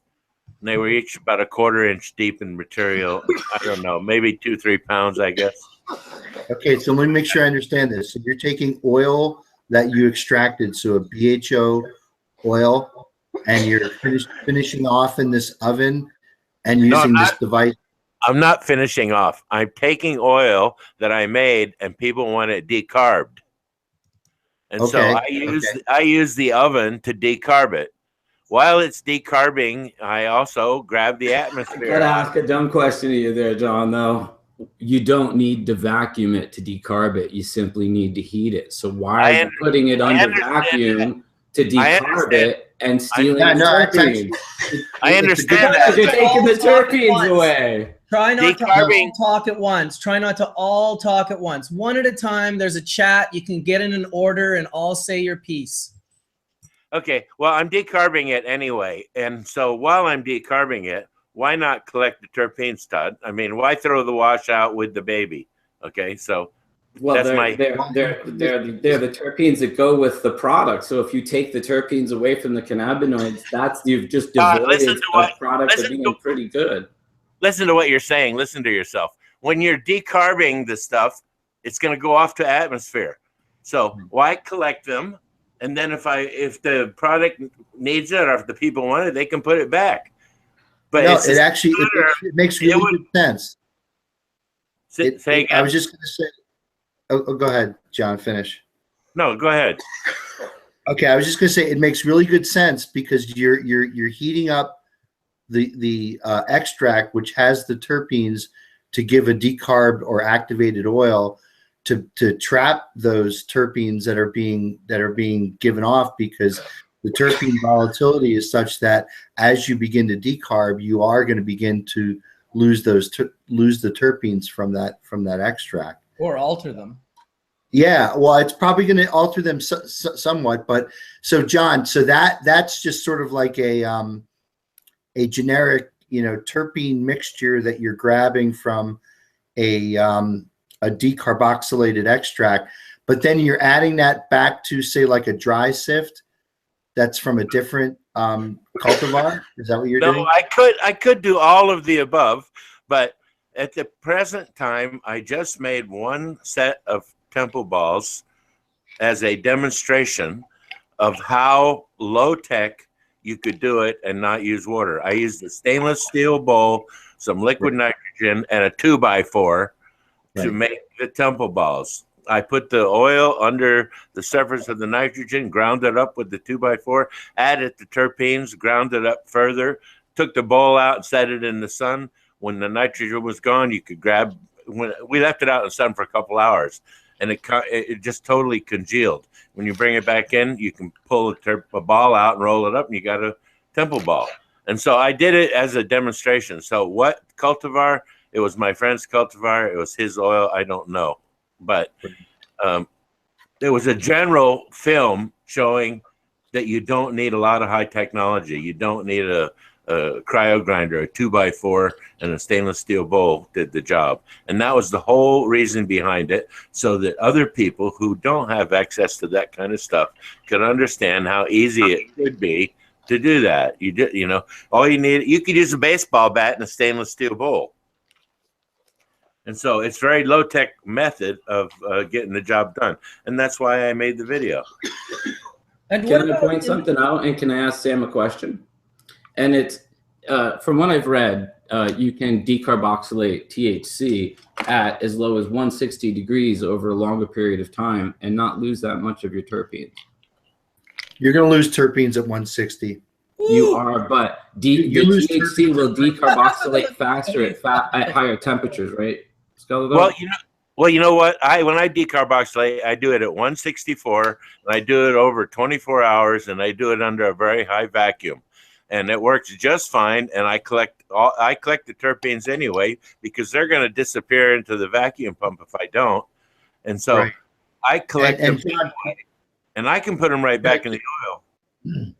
Can I point out one other thing for Todd's purpose, is that it's good to do that in a vacuum, because again, you're avoiding any air that's in there, because when you heat up THC, it's going to, in air, like most recipes for decarboxylation call for, you're going to start to oxidize to CBN and the intermediates on the way to CBN. You can't keep that from happening. So by doing you can also just put your under vacuum and close it. By doing it either under vacuum or under a blanket of nitrogen, you're inhibiting the formation of CBN. Go ahead. I'm sorry. All I asked is you could put your oven under a vacuum, close it, turn off your pump, and leave it. If you're decarboxylating under a vacuum, under heat, terps don't go anywhere. It's like a closed chamber. Yeah, they do, Todd. You're way wrong, man. You know where the terps go? They go all over the inside of the oven, on the glass door. They go everywhere. I have opened my thing up and squeegeed out terpenes, heavier terpenes, many a time. And so they do go out and they do go somewhere. All I'm doing is collecting them. So for some reason you have the objection to that. Honestly, no, John, I'm just surprised. In earlier shows, you said that you didn't use vacuum ovens because your tech didn't need it. So I'm surprised that now you're using vacuum ovens. And I'm sorry. It's listen, cool, listen, quit trying to dig a hole, shithead. I use the vacuum oven. Shithead. No, I'm listening to you. I use the vacuum oven for a reason. God. Calm down, guys. I use the vacuum oven to make I know how to treat the stuff so that you can put it in a pen, no matter what oil it is, using a vacuum oven. And that's what I do with the vacuum oven. And then now I also decarboxylate with it. But do I use it after my thing? I don't need to, because my oil comes out not needing that. Someone gave me a vacuum oven, and I started looking at ways to use it. Decarboxylating was the first thing I did, and I realized when I looked at my pump afterwards that had a bunch of sticky stuff in it. So I started collecting it, and end of story. I mean, you got an issue with me having a vacuum oven even, Todd. What's your fucking problem? John, earlier in our conversations, you stated you didn't use them. When I met you... Don't use them for the thing you're talking about. You're talking now you're saying that somebody gave you a vacuum oven. Cool. You're playing with a vacuum oven now. John, it's just different from what you said earlier. That's it. You're very defensive. Yeah, I'm defensive because you're trying to make me look like I'm a liar, and that's bullshit. Both of you need to chill out. Remember, we're in church here, bros. Yeah, exactly. Just chill out, you guys. It's all good. It's like... besides that, yeah, now I forgot what I was going to say. Well, you know what? Bong rip. I will say this one more time. Apparently, that's pining, the lack of pining in your concentrate, Sam. This is what Ethan was saying the other day, and how it offers this clarity, this terpene that can, and he broke it down so crazy. It was this chemical process in the brain that I wish I could say it as beautifully as he did, but I'll definitely try to point it out with a little. Get him to come on church, Mark. I've invited him a bunch of times. He said that the company he was working for might not like it. And I was like, well, dude, you're always welcome. We'd love to have you. You got great information, but tell him he can come on and he can hide behind a little furry animal. Yeah, exactly. I try to tell him that, I'm like, Sam comes on, he's like a doll. He's a stuffed animal with like a red boa around it. What does that make me? I'm a furry animal. I mean, what the hell, dude? You don't have to hide behind some furry you're animal. Not a little furry animal. You're a fairly good-sized furry animal. Okay, well, we could tell him we want to talk about a small furry animal and that we want to discuss beaver. Wait a minute. God, you guys. Wait a minute. Scaldone's more like a muppet. Bong rip. It's okay to disagree. It's okay for us to disagree. It's okay for us to be different. We just got to not take it too personally and be upset about it. It is what it is. It's okay to be different and all that, but it's really strange to have somebody start pointing out your differences and trying to make you into something else from it, which is exactly what was going on. So what? I have a vacuum oven. Guess what? I have more fucking equipment here than you could point a goddamn stick at. You know what? I have a complete laboratory set up. Time out. What if the stick had like 20 sticks that came off the end of it in all directions? If you were standing in my laboratory room, you would be pointing at something no matter where. I'm just being silly. There's nothing wrong with having a vacuum oven. Don't get me wrong. I don't need a vacuum oven for my process. I have it. I could tell you a funny story about vacuums. Okay, I used to vacuum my cannabis. So I'd have an ounce of haze. I'd put it in a mason jar with the screw lids that you could vacuum seal shut. And I found it preserved it really actually quite nice. But then one day I was sealing up like a pound of it or whatever into little jars for each week or each month, whatever I was using. And I noticed that under the vacuum clear dome bell that I was using to vacuum these jars, I could vacuum 6 of them at a time. And I noticed that a filmy white gas was filling the room, and it smelled just like terpenes. And what I realized is that the cannabis under vacuum the terpenes volatilized at much lower temperatures, like at room temperature. Like they should, absolutely. And so I quit doing it that way because I decided I didn't want to lose the terpenes, even though it was a great way to preserve cannabis, especially if you kept it dark and cool. But what I did in the end was nitrogen wash. So you flush out albioxygen with nitrogen, and that I found was better than the vacuuming and losing a little tiny bit of terpenes. Well, I quite often rescue older pot. Sometimes people will come up and they'll say, I got some really amazing stuff, but it's over a year old now. And what do I do with it? And you can make a good extract of older pot, and the oil isn't really harmed or hasn't changed appreciably from the time when you would have chosen to do it normally. I still advocate fresh buds for extraction over any dried stuff. The fresh bud extraction is superior. The resin's superior. It's just like making flour out of or resin out of a fresh bud. I had some rosin at the High Times Cup that these guys were pressing out of fresh buds there, and I think that was the strawberry banana. I was going back and forth between Tony's table and the other guys who had strawberry banana, because Tony had some strawberry banana or some banana something at his table that we were dabbing.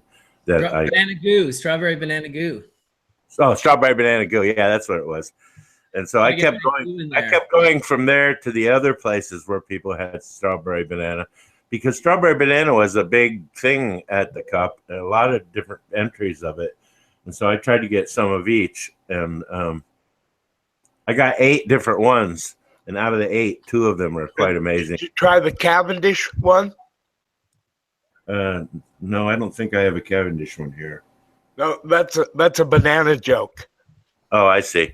Well, I knew it was gonna be some man. Sometimes Sam's humor is like elusive. You really gotta like be on the ball at all times. I was like, that was slippery. It was slippery. It slid right under. Well, as long as you don't step on it. As long as you don't step on it. Yeah. Oh shit. Or in it. This should be called Laugh Church. That's all I'm saying. Today's episode has been a bit of a laugh church. I hope Tony gets his internet working and we can see some of the lab. He was showing it there for a little bit. I saw some Sasquatch presses and some Bubble Now washers. See what happens. He must be working his pictures up. Yeah, he's probably trying to get it going. Share some stuff with us. I know he had some good stuff to share today. I kind of wanted him to talk. And earlier when I went into chat before Hash Church opened up, we were kind of talking. You know, a lot of people are still in that situation where it's like anything serious is like any type of serious ailment. A lot of people are still of the mentality, just give that person as much, you know, like give them like 5 grams of resin every day, or a minimum a gram a day. And then, you know, Prana has the sort of different approach where they've collected their data, created this porthole, created this program, created this digital landscape, if you will, to sort of take a little more of the guessing out, but also to take out some of the excessive dosing if it's not necessary. And they've had pretty good success with like serious ailments, cancers and autism and all sorts of different things where microdosing has been positive. I'm not sure it's not the be all end all, like therapeutic dosing probably isn't. I prefer a quiver nowadays, but it's nice to cover all the aspects of the quiver. So I was hoping that Tony was going to come in and talk a little bit about that at one point today. We'll see what happens. There's a lot of other people out there who practice microdosing very successfully. Bach flower remedies and things like that. And so it's not inconceivable that microdosing cannabinoids is at least going to get your body's cannabinoid receptors in the on position. Well, even more than that, but putting cancers into remission, you know, that's pretty major, especially when it's like stage 3, stage 4. Yeah. I think it's time for another bong rip. And now with the new healthcare we have, we'll all be even more grateful that we have cannabis. doubt. I don't even try to pretend to understand that. Well, That's fucked up. healthcare is now accessible for everyone. And by the way, Rolls Royces are accessible too, but can you afford one? Yeah, exactly. That's been your best metaphor yet there, John. That was a pretty good one. That was a good one. That one was rolling. We're all the way through the joke. That was good. Oh, yeah. What we need to do is convince Trump that the way we can reduce medical expenses across the board is with, herbal cannabis. If people can grow their own herbal cannabis, they're going to lower the general expense of medicines. It's been proven in several states already. I think he would let it happen tomorrow if he was the only one you could get it from. Yeah. Yeah. No, it would happen tomorrow if it could be proven to be effective as Viagra. Then he would legalize it. Yeah, I just saw this past week that his group is putting together a cannabis business thing for people to invest in properties. I saw that. Not kidding. Yeah, well, he wants his piece of the action, and he wants his cronies rewarded.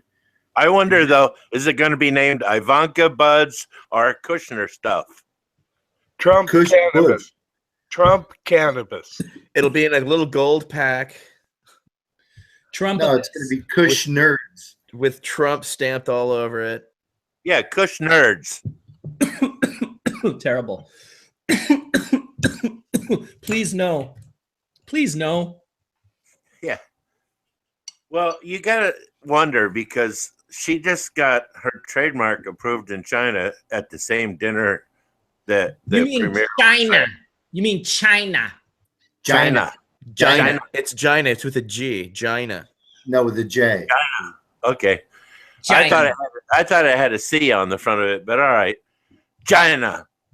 Anyway, and then Jared Kushner is busy selling citizenship applications for $500,000 for an apartment in New Jersey where he owns the land all, telling these Chinese people, come to America and, start your dream over again, but in fucking New Jersey, right?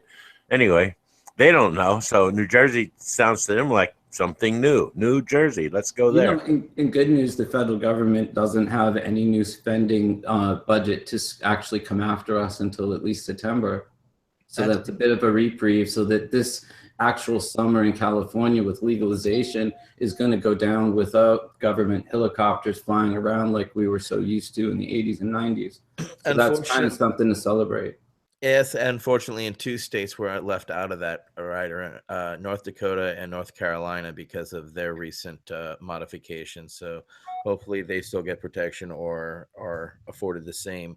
But for the most part, that was very huge part of the reality that writer is bought by Rohrbacher, who is one of the original supporters of Trump. So Trump is always rewarding those who surround him. So the looks like Sessions has no money to go after those that are doing it correctly. But if you're not doing it correctly, Jesus.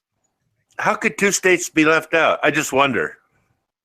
It's probably just the drafting of the language that were the most recent. I don't know why. It was just after it went through.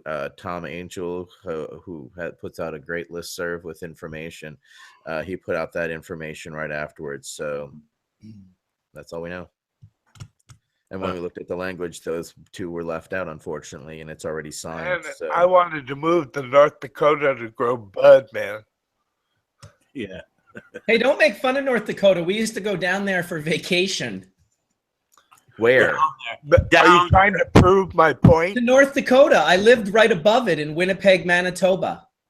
So, I mean, what did you do? Go skiing? Just Well, we'd go down to okay, let me think. I got to think. We went down to Fargo. We go check out Fargo, do some shopping, maybe get some of those unique Reese's peanut butter cups that the Americans have that us Canadians don't have.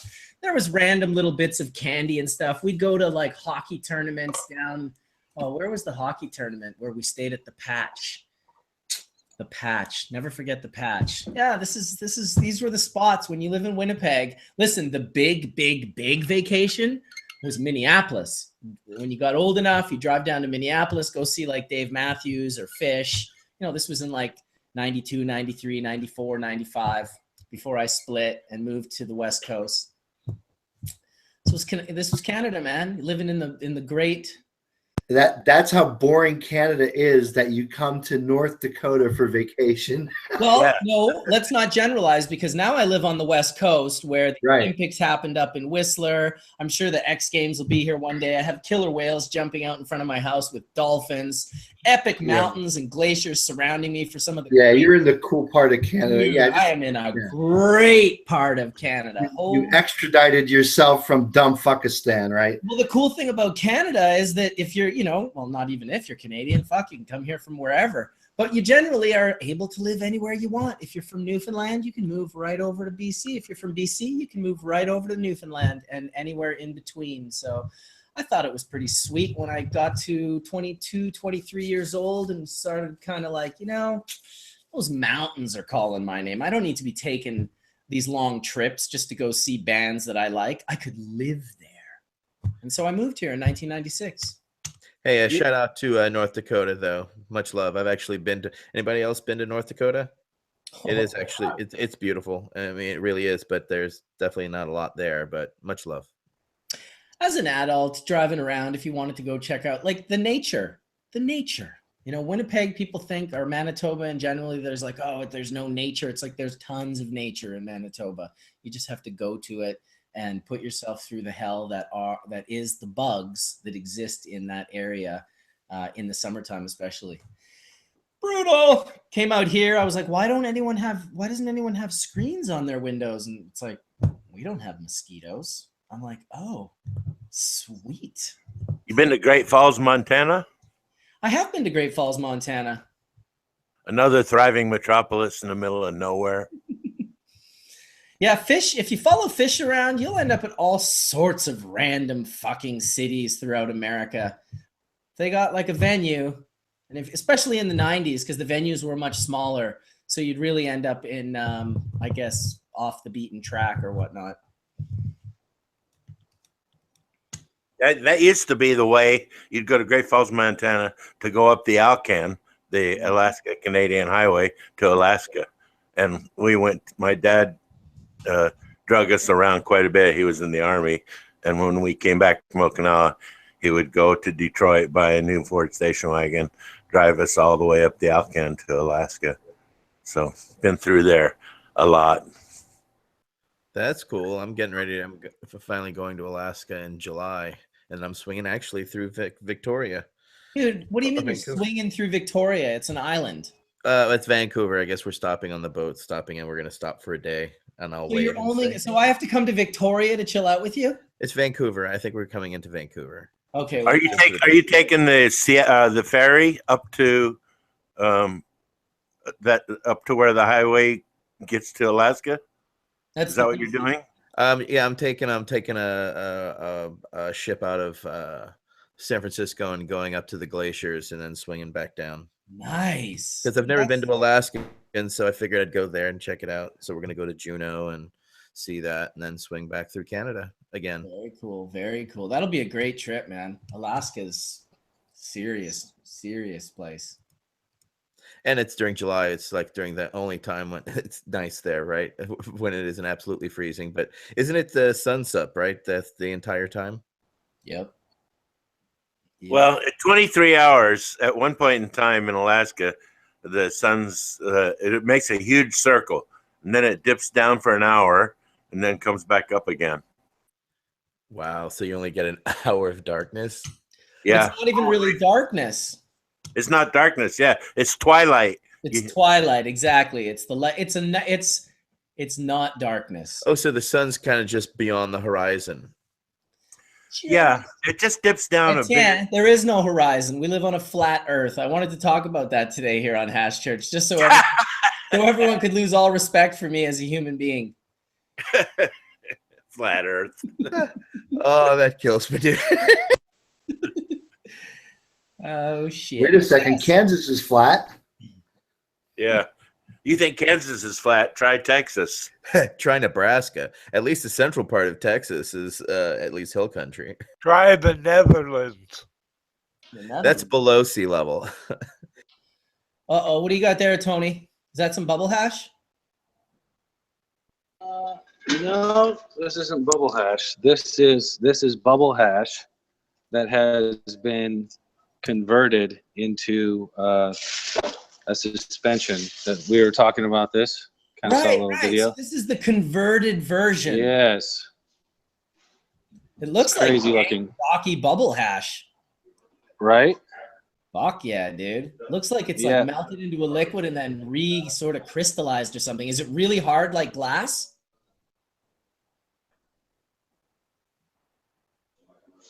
Okay. So we can take this little thing. You want to film that? We got some friends in the lab today. This is kind of a Sunday session where it was friends from who's on the camera? We got Hope Lord on the camera, and then we got Alien Labs. We got Gold Drop in the lab. What if you turn that camera sideways? Would it give us full screen?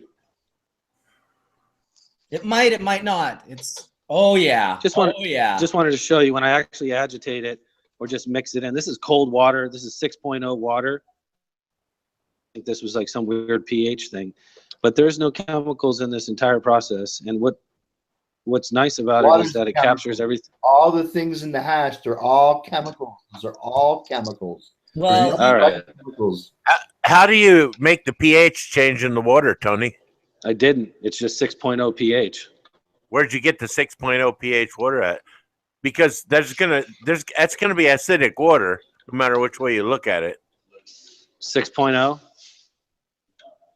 6.0 water is acidic to you?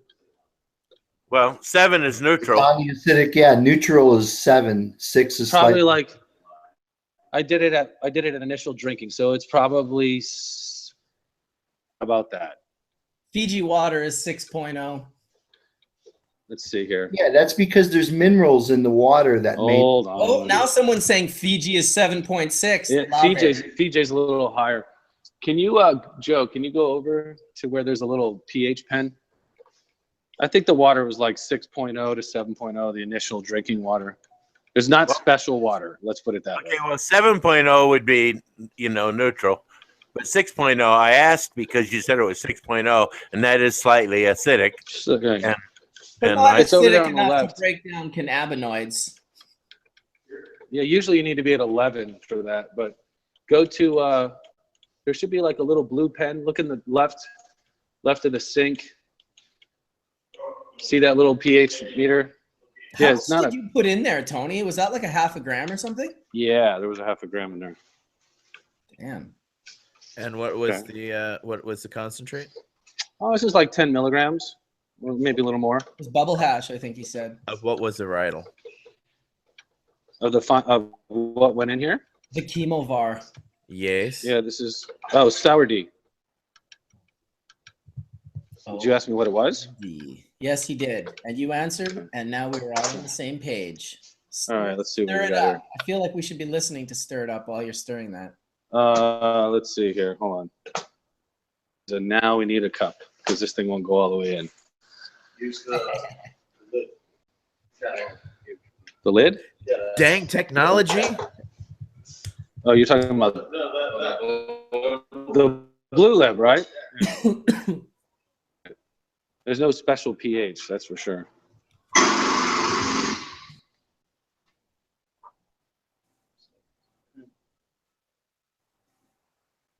It's like 8.3. So Fiji and Evian, when I did this, was around 8.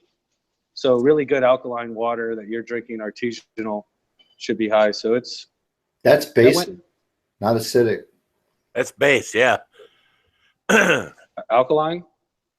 Yep. Yeah. Yeah. Yeah, which is typical because most carbonates like hardness and water are basic. But if you have a preponderance of carbonic acid, that's actually acidic. So it depends on where you are in the hardness scale. Is this tap water or is RO water? That's why when this is RO.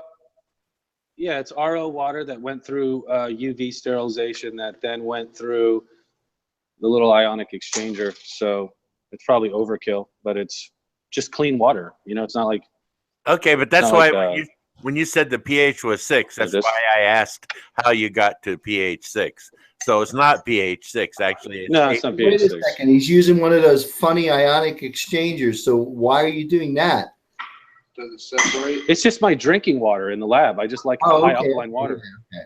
We all like to have high alkaline water. We fill up our bottles here instead of spending Right. tremendous money on Evian every day. We just get lab water that's nice and clean to drink because I'm drinking it. I don't know. Some in coffee too. Yeah, but why are you doing that, Tony? No. I'm asking just scientifically. I'm not trying to give him any shit. No, I know, but I could tell he was kind of a little bit like, He was irked that I asked the question. I'm sorry. you scared him, dude. Don't be scaring Tony. He's here to Yeah, I don't want to scare Tony. Mark, I'll text. scared him away. I'll text my questions to you. See? Yeah. Oh my God. God, I can't even ask him a question without him getting all heated up, huh? He just texted me. He said he's never coming back into church again. Oh man. Fuck Scaldone. Really? No.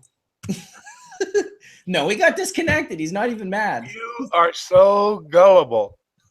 I'm about to say, stop taking your gullibility pills, doctor. Listen, when I first met my wife, when she was very, very young, 15 years old, I told her gullibility. The word gullible was not in the dictionary. And she was like, really? What else did you do when she was 15 years old, Mark? That's dirty, Indra. That's dirty. Just wondering. I know in Canada, young marriages are the I was norm. 16 years old, so there was nothing creepy going on, if that's what you're wondering. Look, I know what 16-year-old boys do with 15-year-old girls. You ain't going to BS me. I was being good. Hey, I'm still with her, so nothing but top respect and love, obviously. Clearly. Okay, so let's just recall what we just saw, right? Tony took some bubble hash and was able to dissolve it in water. But it wasn't just bubble hash. Yeah, it was bubble hash that's been treated in a special, cool kind of way. So he's able to treat bubble hash in a special, cool kind of way to make it dissolve in water. It's kissed by unicorns. Oil and rosin and sift as well, I believe. Oil, rosin, and sift.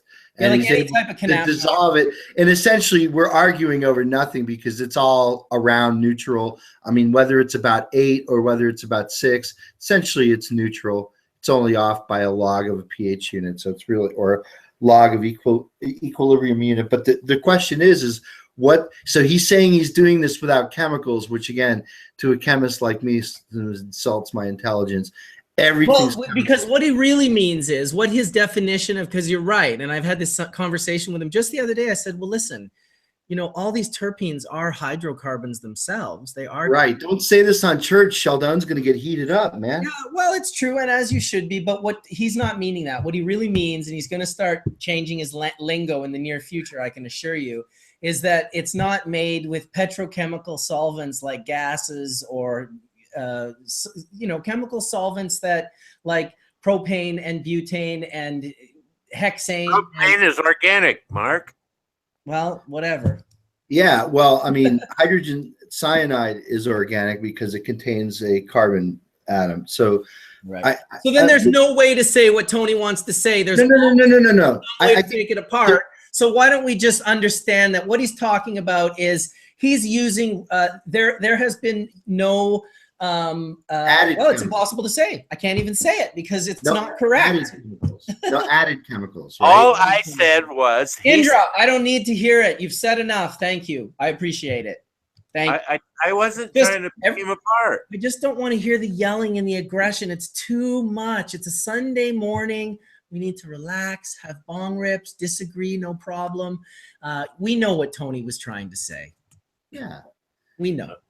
Well, it was a simple question. How did you get to pH 6? So that right, and you already got answered that, which you kept going on 3 more times and continued to ask him, well, now I know why you couldn't, how you got the pH 6, because you didn't have, and he explained to you that it wasn't pH 6. So we're well past that.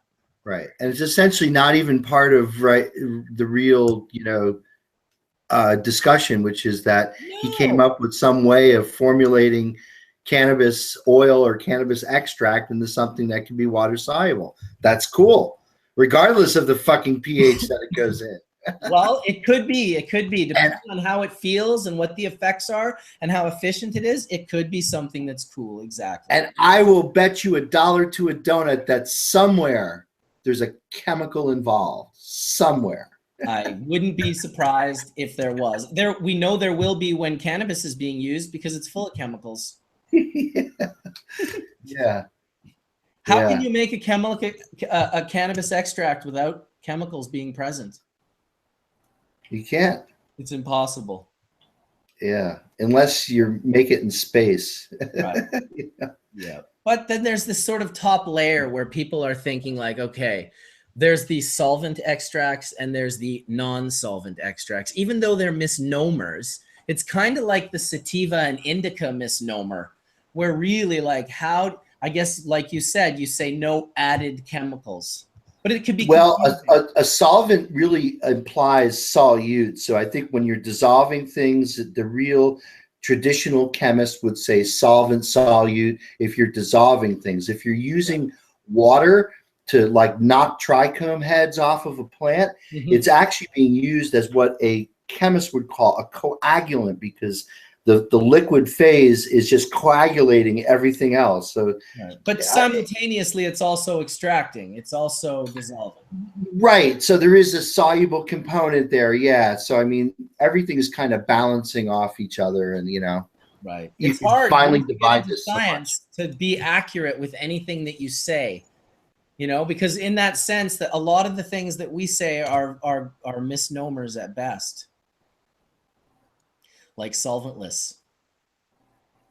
Yeah, that's a big one, isn't it? It seems to be. I mean, the only solventless I really know about is like maybe mechanical screen separation, but even then, it's like the resin itself is full of solvents. Exactly where it came from is people wanted to distance themselves from BHO, because there was a lot of people doing the canned stuff and leaving a lot of residue behind in it. So, as a way of distancing themselves from it, when they made another kind of an extraction, they called it solventless. Well, it was really Nicotee who popularized solventless, and he was using it in Colorado because at the time people thought dabs was only BHO. And so his job was to help educate people that no, dabs could also be these other products, and what he was using was water hash, making water hash, and instead of naming it after Mila's isolator or naming it after my bubble hash or naming it after Matt Rise's ice wax, he came up with his own, which was solventless. And so that's kind of trying to educate people that there was also, because I'll tell you, when I first started dabbing, people thought dabs was only BHO. And when I showed up with dry sift and wet wash dabs, they were kind of like, what is this? And I'm like, it's dabs. And they're like, oh, not like any dabs I've ever seen. And I'm like, well, now you can widen the term dabs to include these products. I hated alien workshops in second grade. Welcome back, Tommy. Matt Rise's stuff, amazing. I had a chance to have it twice. That ice stuff, and another guy, Adam, who I don't know if he's in the chat or not, makes that similar material. It's like glass. You have to pry it out of the bottle, and it's like sticky glass. It's really the quality of the material more than anything, because the process is water hash, it's water and ice, it's gravity, it's screens, and there's nothing that he's doing that's going to make it better, because all you can do is make the unveiling as clean as possible. And the quality, that what you're seeing, that like glass resin, that props goes to the grower and the genetics and the environment that he produced it in, or she. Ooh, someone's smelling some water. Yummy, yummy. Oh, drinking it, going in for the drink. Forget about it. These guys are getting lit. What's that feel like? Just good water. Yeah, it's not even. Yeah, it's not even like a strong flavor. It's just like that essence, little aroma. I like that. It's more the smell than even the taste. Is it flavorless? No, it tastes exactly like the. So this is from Bubble Hash. This is it tastes like it lines your mouth, but like the nose. Okay. I have a question. it's refreshing. So what's interesting about this is THCA, because we haven't decarbed this, and they had a huge fight earlier about decarbing. But I can tell you that when I drink one of these, within 10, 15 minutes, I start to feel. I felt the water. You felt it before on the last one you just had. It's pretty fast. So Tony, That tastes a lot like Josie too. Right. Yeah, it's the Dosey dough. Yeah, that's great. Tony, have you evaporated that water to see if you can recollect the hash? Yeah. That's interesting. Tony, are you there? Can you hear me, sir? Yeah. Can you hear I was me? about to say, can you? Yeah. What would happen if you dry it out now, or see what is actually in the leftover? Well, it should be what I put in it. Yeah, it should be exactly. It should be like what we started with. No, That'd as be a if great you, video. if you were Time-lapse that to video. dry it, what would its activation be? What happened? I don't know, but what it says is a little different than a solubility thing, because it's the water soluble does. Let me turn this around again.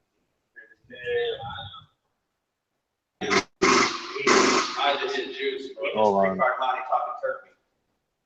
Hold on a second. So it's like a suspension.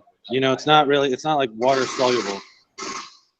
It's like water, but the difference is, like, some people have those, like the CBD clear drops that have a weird pH and a weird funky taste.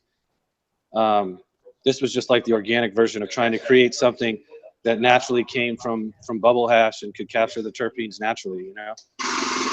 So basically what you're saying, Tony, is it's not a solution, it's a suspension. Correct. That's the best way to look at it. Very nice. Very cool. So a suspension implies that it's a solid. I think that this is more of what I would refer to as a dispersion, which are fine micro sort of phases that are dispersed, and inside the phase is basically where the water insoluble cannabinoid is. So it's a dispersion. What did the scientists that developed that concept call it, Tony? Would that be called a hydrosol, Mark? No, Nothing like hydrosol, huh? it's a dispersion. It's exactly what it is. A dispersion. Well, Tony's finishing it off. That's It's good. It's good. I thought a dispersion was when you criticized and made fun of somebody. And they hung up. Nice. Yeah, that's exactly what I was going to say, Woody Cooper. Now that will smuggle hash and water across borders. Now you're getting it. Now you're getting it.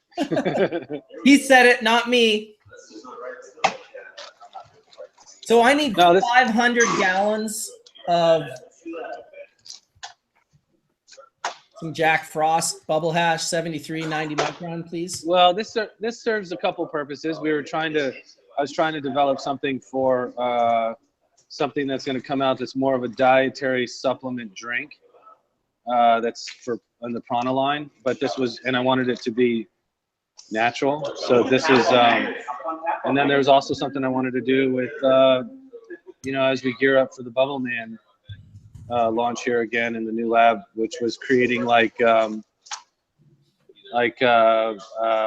that we could throw into water that can be medicated and flavored, and not so much focusing on the water, but more of an ingredient that you could add to any beverage, like I just did with the coffee.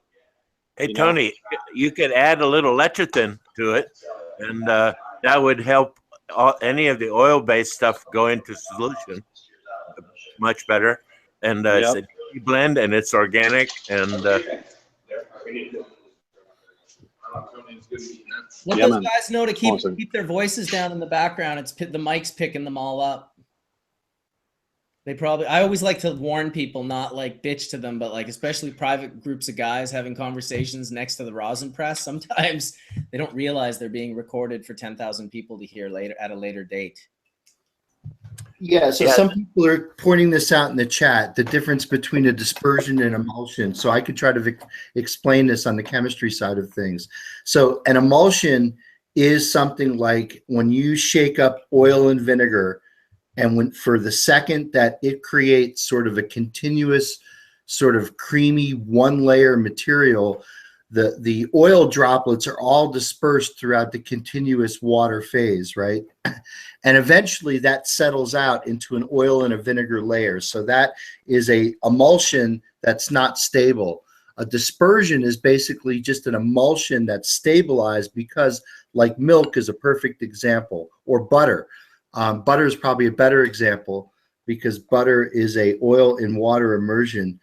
But the thing is like in Tony's product there, you have a very hydrophobic molecule in the cannabinoids, and the cannabinoids don't like to be in water. And anyone who's ever cleaned out a bong knows that, or you clean out your rig, you know, cannabinoids don't solubilize in water. But dispersant molecules, or what are called surfactants, or like Indra had mentioned lecithin.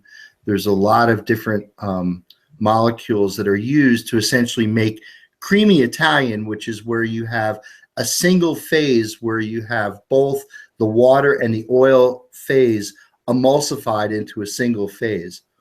And that's what the dispersant does. Dispersant basically just makes a stable dispersion. With milk, it's homogenized. Yeah, well, with milk, the point is that there's fat in milk, and the fat, you know, in cream will actually, you know, separate out, but there's glycolipids and glycoproteins in milk that basically keep the fat particles, or keep the fat phases from finding each other, because if they start to find each other, they're going to agglomerate and they're going to make a separate phase, and that's called butter. Yeah, exactly. Well, so the point is that the dispersants that are in there are keeping those cannabinoids from finding each other. Now, the interesting thing to ask Tony is, what's the stability of that? Like, if you were to take that and put that on a centrifuge, and now you put a centripetal force on those fluid layers, is that enough to actually drive a separation where you'd see the cannabinoids in one layer and the water layer elsewhere? So you could do that with milk, say on a centrifuge, and actually separate out the fat layer. But I guess go ahead, Mark. Well, Sorry. I just, all this talk of milk and butter and ice cream, I just want to call it what it is: baby calf growth hormone. Thank you. Okay. Which, if you want to grow massive man boobs, you should drink a lot of it, and otherwise leave it to the cows. I'm just trying to speak an analogy so the lay audience could understand what I'm thinking about, because they could relate it to a everyday common item that they see a lot. That's the only reason for making milk. But I love milk. It comes in the cutest containers. At least Mother's Milk does. Oh yeah, Mother's Milk I'm down with. I'm just not down with the other bovine thing. I get it. Well, ink is another perfect example. Ink is also a dispersion. It's a dispersion of finely ground pigment particles. So the ink that's in all of our printers is basically a dispersion of a fine particle, and they have to stay fine or else they'll clog your inkjet. So they put dispersants and surfactants in there to basically keep those particles from finding each other, so they don't agglomerate and make a bigger particle and crash out. So the question around Tony's formulation there is, how stable would it be if you were to set that out for a week at a time? Would it still look the same? Would it be, is it stable over a freeze thaw cycle? Like if you were to freeze the water and then thaw it out again, would it still look the same? So I mean, these are all kinds of questions that any formulator would look at and look to see how stable it is. That's the kind of stuff you end up putting in a opaque bottle or carton so that it doesn't display any of those tendencies. Yeah, I mean, I've seen cannabis products that say shake well, and you know, that doesn't bode well for a soda, right? Cannabis soda that you have to shake well, then stand back because it's just going to spray all over the place. Well, I made a cannabis seed extract for one of the guys in the chat named Connor, and he brought over the Manitoba cannabis seed oil as a comparison, which as soon as I saw it come out on the plate and looked at it, I renamed it green slime. But he compared that next to the absolutely golden oil that I made for him, and wow, what a difference! You know, that Manitoba Harvest guys. How do they sell that green slime stuff, Mark? I mean, if you leave it out of the refrigerator for a few hours, it starts going south. Yeah, they sell a lot of it. Yeah, I know. He brought it with him just for an example. And he also brought along a bag of crushed seeds. Nice. Which was I wonder if it could be fortified with vitamin E or some other naturally occurring antioxidants to help keep it from going south. You mean the green slime? Well, before it turns into green slime. Well, it just looks like green slime when you put it out of the bottle. I mean, it's rare to see something that dark green. Because I remember Mark was telling me about they have an extensive water treatment process where they bounce it off of a screen along with water in some kind of $1 million machine to absorb some of the chlorophyll out of it. Oh, that's not for oil. That's for protein powder isolate. Yeah. Oh, okay. If you press your oil out of shelled seed, then it'll come out a lot nicer color.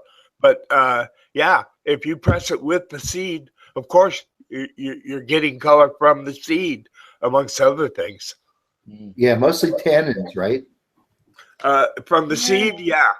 Yeah. Somebody just said skim milk looks green before they add chemicals to make it white again. I didn't know that.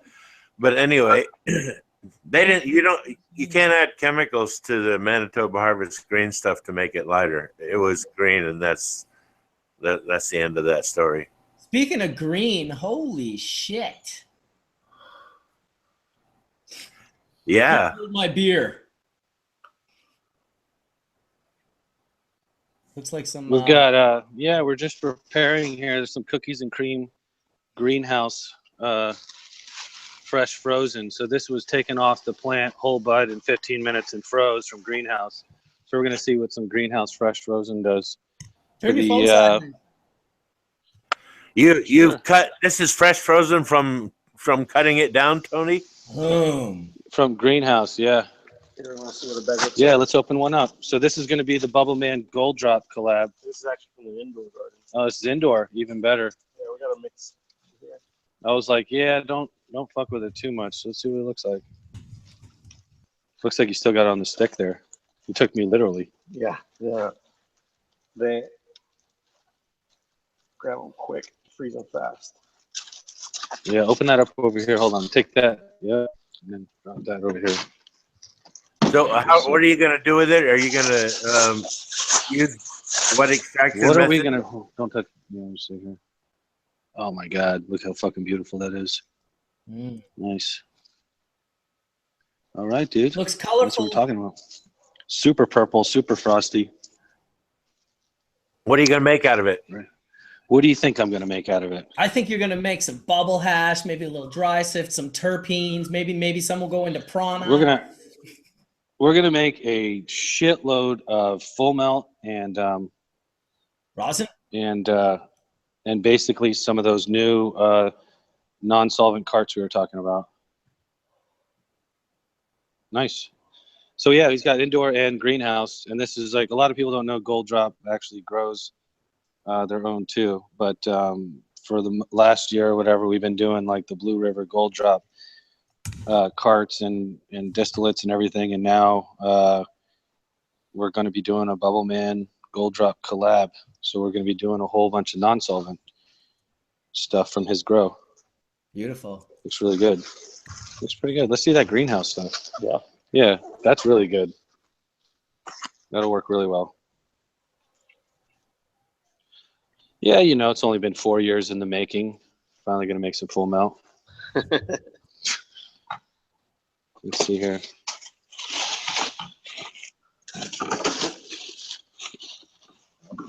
Oh, yeah. These are nice sized freezers. Yeah, they go -30. Really? Mm-hmm. Okay. Yeah, I was gonna say it was so cold that it actually started pulling water out of the plant. Right. -30. It's ridiculous. I mean, this is like super cold. You see that separation? Oh, yeah. All that ice right there? That's how cold your freezer is. Okay. Nice to have the cold freezer. Yeah. Hey, Tony, do you ever sample that ice for terpene content? No, but that's a good idea. Let that melt out or something, you know? It's interesting. Yeah, Probably be able to wash all that. Probably be milky if it's terpenes. Well, this is going to be good. I'm excited. Yes. You saw some images. You saw some images before that was. I did a little snips of some walk-in frostless freezer, and some of the machine setup. Yeah, it froze up at halfway through, but I did see you walk in and saw all the machines sitting there. It's hard to get good Wi-Fi inside the walk-in. Yeah, that's an issue. I'm gonna have to run a special line in there, which I will do tomorrow, because we're making a digital Bubbleman cockpit. We'll just be your robots, bro. I can't wait. What's the temperature of your freezer there? What's the temp of your freezer here? -40. No way. These are -30. Sorry. It's -30. Thank you. That's cold. Just in case. Yeah, let's see here. Hold on. Yeah, I mean, the thing with the water, when you were asking about the water, why I have all that different water situation is because the ice and the water, so this is at -20. The ice in the water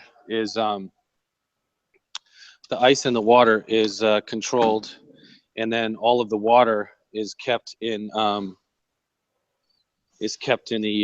also in the walk-in frostless. So it's not a walk-in freezer. It's a special design room that actually doesn't create frost. See how you have all the frost on the side of here? The walk-in that I have that I kind of glimpsed in has no frost, so it's good for you keep your water in there, you wash in there, you dry in there.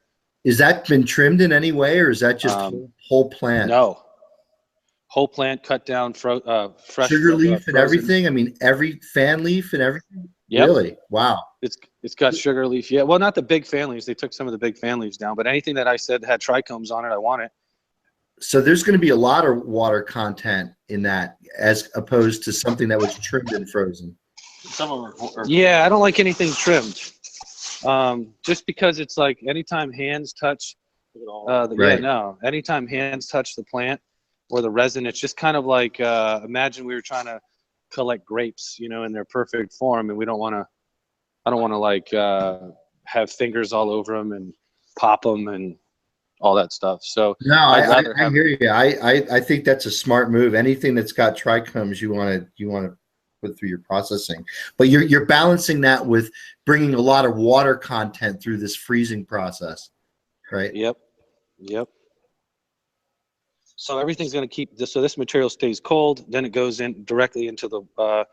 It'll go into the room and the washers, and all the water. Everything's been balanced and UV'd and sterilized, and the ice as well.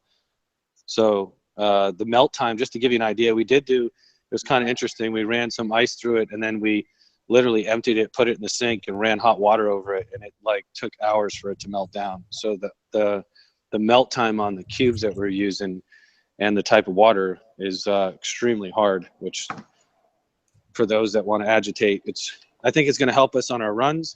I think we'll be able to get the resin off the plant faster. And I got some other little tricks for not using like paper towels or anything for basically putting the patties in a form that's on a drying screen that's suspended on a rack that will allow the water to kind of drip down while inside the walk-in. So it'll get like a lot of the water out very quickly. The real trick at that point, Tony, will be making sure the amount of water you get out is the perfect amount, the sweet spot that allows you to sieve really nicely. And if it's so cold, you'll be able to get a lot of the water out. When it's not so cold, you have to leave a lot more of that water in there. Oh yeah, so that's the idea of the walk-in. So that's really the key, is you want to get the water out as fast as possible. You know, Turn your and phone like exactly what sideways. you just said. Yeah, sideways will give us the full screen. Yeah, so it's a good start. Yeah, It's a looking good start, forward brother. to washing. Yeah, you'll be washing digitally. I know, it's going to be the digital be- washing. I can't wait. I'm going to be in the walk-in on an iPad. Yeah, the 2 times I tried to do it, I'm like, hup, hup, hup. And then you just like completely freeze up as soon as the door closes every time. So I'm going to have to run a special wire cat fire direct into there. Into the walk-in, the frostless walk-in with the cat fire. That's awesome. 800 people watching. Got a schwack load in the chat. They've been talking all morning long. I guess we've been at it almost 3 hours, 2 hours and 35 minutes. Probably call it a day today at noon. So we got 25 more minutes to cover whatever we need to cover. And then I'm going to head down to the University of British Columbia, UBC, on my motorcycle and go see if I can't catch Martin Lee speak about CBD. Can cannabis terpenes be used as a solvent to make hash oil? Well, we know that Horatio was doing it with D-limonene with cannabis. I'm not sure how much actual hash oil he ever made. I'm not sure if he took hash and did the limonene extraction. Doing extraction with it, yeah, sure. Yeah, I'm just not sure if he ever did that. I think he was always using buds. If you had enough of it, of course. Yeah, well, no, I know you could. I just don't know if he ever did. No. I understand that. Because they called it hash oil. So I'm always like, to me, hash oil is something that you made oil with using hash as a starting material. That's what I call hash oil. No one wants to disagree with me? Well, no, I was going to ask Sam if back in the day when honey oil was around, honey oil, wasn't it just another synonym for, hash oil, or wasn't it called hash oil? I think they were using It was thicker and cleaner. And I think one of the primary reasons was because they were making it out of hashish rather than cannabis. It had a much lighter golden color. Interesting. It was also thick as hell. Well, also when people learned how to filter through the carbon filters, they could start removing unnecessary colors that were stuck in their oil, and you could take pretty shitty. That also helps, but you also lose active ingredients. But yes, you can do that. And but I think the secret was they might have used activated charcoal or just really good hashish. When I first went to hashish, you could buy a kilo for $5. That was just cheap hash, but $5 for a kilo. That was just extremely cheap hash, I think we would call that. Damn. Hash oil when I was a kid was dark as hell, right? Yeah. It was like black oil. Yeah. Almost had like a opium kind of flavor to it. And yeah, when we used to hot knife it, it tasted like old school hash. But it was sticky as hell and got everywhere. Sticky as hell. Yeah. Yeah. When I first met Rob Clark, he came to my house. It must have been like 90. I mean, I met him in 95, but briefly. I met him when Hillary brought him to my house, and it must have been like maybe 96 or 97. I'd have to look back and try and figure that out. Actually, there's a timeline from the same time at the same house, me, Hillary, and Donnie Wershafter. That's from the same year that Rob came to my house. And for whatever reason, I'm holding a weird Indian hookah pipe in my hand. So weird that I just had that there. But yeah, Rob came. All I had to smoke at the time was Nepali hash oil. And it was, he was like, well, geez, even though I know how they make this, I guess I'll smoke it. And it was, thank God, it wasn't just how they make it, but it was, friends that were making it that were at least trying to make it better than worse. A lot of kerosene in the Nepali hashes and the various hashes. They use kerosene a lot as a solvent. Yeah. Did they fully boil it off? I mean, it's okay if they're using it as a solvent. If it's completely removed, is it completely removed? If it's not, your eyebrows are completely removed. So you figure it out really quick in the bioassay of the flash burning of the skin off your face. Well, I'm talking about if there's ppm residuals in there. I mean, God knows if they're making it in some, Listen, let's just say They make it in a tub in a village, Mark. Of course. Don't you remember burning hash on the end of a pin and seeing black smoke come from it? Yeah. That was That was the fucking kerosene separation happening in real time through combustion. Kerosene. Well, thank God. I like to think that our friend had a little bit more knowledge than the local people that were busting it out with kerosene. But who's also too? It's little known that hashishine actually comes as a breakdown product from kerosene. Right, hashishine and kerosene, key. Sam, for people that are taking notes and don't understand your humor, you have confused them greatly, and I applaud you for that, because why not? Life is insane. I'll try to unconfuse them. Hashishine comes from the thermal and light mediated degradation of myrcene, not from kerosene. Well, I knew it was one of those scenes. It's some bad scene. It's like an off scene. One of those chemical scenes, right? No, there's no chemicals in this scene. That's right. Sorry. At least we can laugh at ourselves. Man. That's the thing, I just remember choking on kerosene in the olden days. You could taste it in the hash when it came through. When they didn't, I don't think what they did was made it, and the way that it matriculated out was if they didn't sell the hash this year, they sold it next year, and probably by then it mostly dried out. Well, you could definitely taste it in cocaine, right? Because I guess when they do the masha in the cocaine recovery process in the plant, they often do that in hydrocarbon, like kerosene and whatnot. I always used to think it used to smell like toluene, but it definitely had a very gasoline-y kind of essence to it. I don't know, but if you throw a bunch of cocoa leaves in the extractor and extract them, you'd be surprised as what you get out the bottom. Well, probably not, considering it's an extractor and we all understand what cocaine is from cocaine leaves. I would suspect it would be like a cocaine-like product, some type of crystalline fucking extract that you would get. No, it's not crystalline, right? Because it's free base, right? Just powder? It's free base. Crystalline is the hydrochloride salt. It doesn't take much to urge it over into crystalline form, though. Hydrochloric acid is what it takes. Yeah. A light spray. We do it with just water. Oh, we do it just water. Yeah. That's our new thing. Yeah.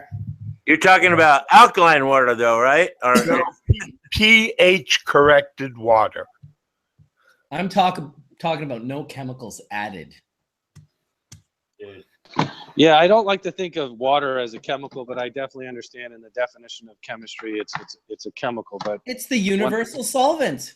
Yeah, it's the universal solvent. But what I mean by no chemicals added, meaning no other solvents besides water or chemicals used. Right, nothing out of a big 4-liter jug that you have to take the wrapping off of, and no chemicals added. Well, and then I'm also in in California, it's a type 6, which means it's a non-volatile lab, which means you can't have any volatiles in it. And even in Colorado, they like come down on people that are using 99% ISO in the lab. So fire departments, and if you're non-volatile, now they have type 7, which is volatile, but I'm not in that. That's not like the license category of which I would be in. right, they just came out with the rules, and they definitely are okay with butane extraction. 100%, and that's where I'm at. Where Gold Drop is at, he's a type 7, and I'm a type 6. But ISO is an issue? Did I hear this right? Yeah. Yeah, they were Really? coming down on people in Colorado for just having ISO in a water hash lab. At what volume, Tony? Do you know? Like, is there a particular volume? You know, that's a good question. I just had heard it through somebody. Because I could go to the fucking drugstore and go buy a couple bottles of 90% isopropyl alcohol. Over everything in the room. You know, how can they regulate isopropyl alcohol at a lab? That's weird. Look, in Northern It's, I think- California, in Northern California, every store you go into during harvest time has pallets of 99% isopropyl alcohol, thousands of packs of scissors and gloves everywhere in the store. I mean, Yeah, that's probably for cleaning, though, John. Like more for cleaning. I mean, I think what we're talking about here is extracting. Well, but you're bringing up a good point, which is that isopropyl alcohol is a ubiquitous laboratory supply. It's just weird that they would try to regulate that in Colorado. That's what I heard. I don't know the validity, but it was somebody that was still washing in Colorado, and he said that he's like, yeah, we had I don't know, it was the fire department or somebody was giving him shit, but you know, they're always looking for something in. Well, he probably had like big fucking drums. He probably had gallon or drums. Right, so it's probably a volume restriction because again, you could buy isopropyl alcohol at a drugstore. I mean, you could just totally load up on it. So I don't know how they can keep that out of a lab. And like John was saying, I think the real big use for it is for cleaning your hands, cleaning scissors, cleaning shit that gets all sticky from touching. Yeah.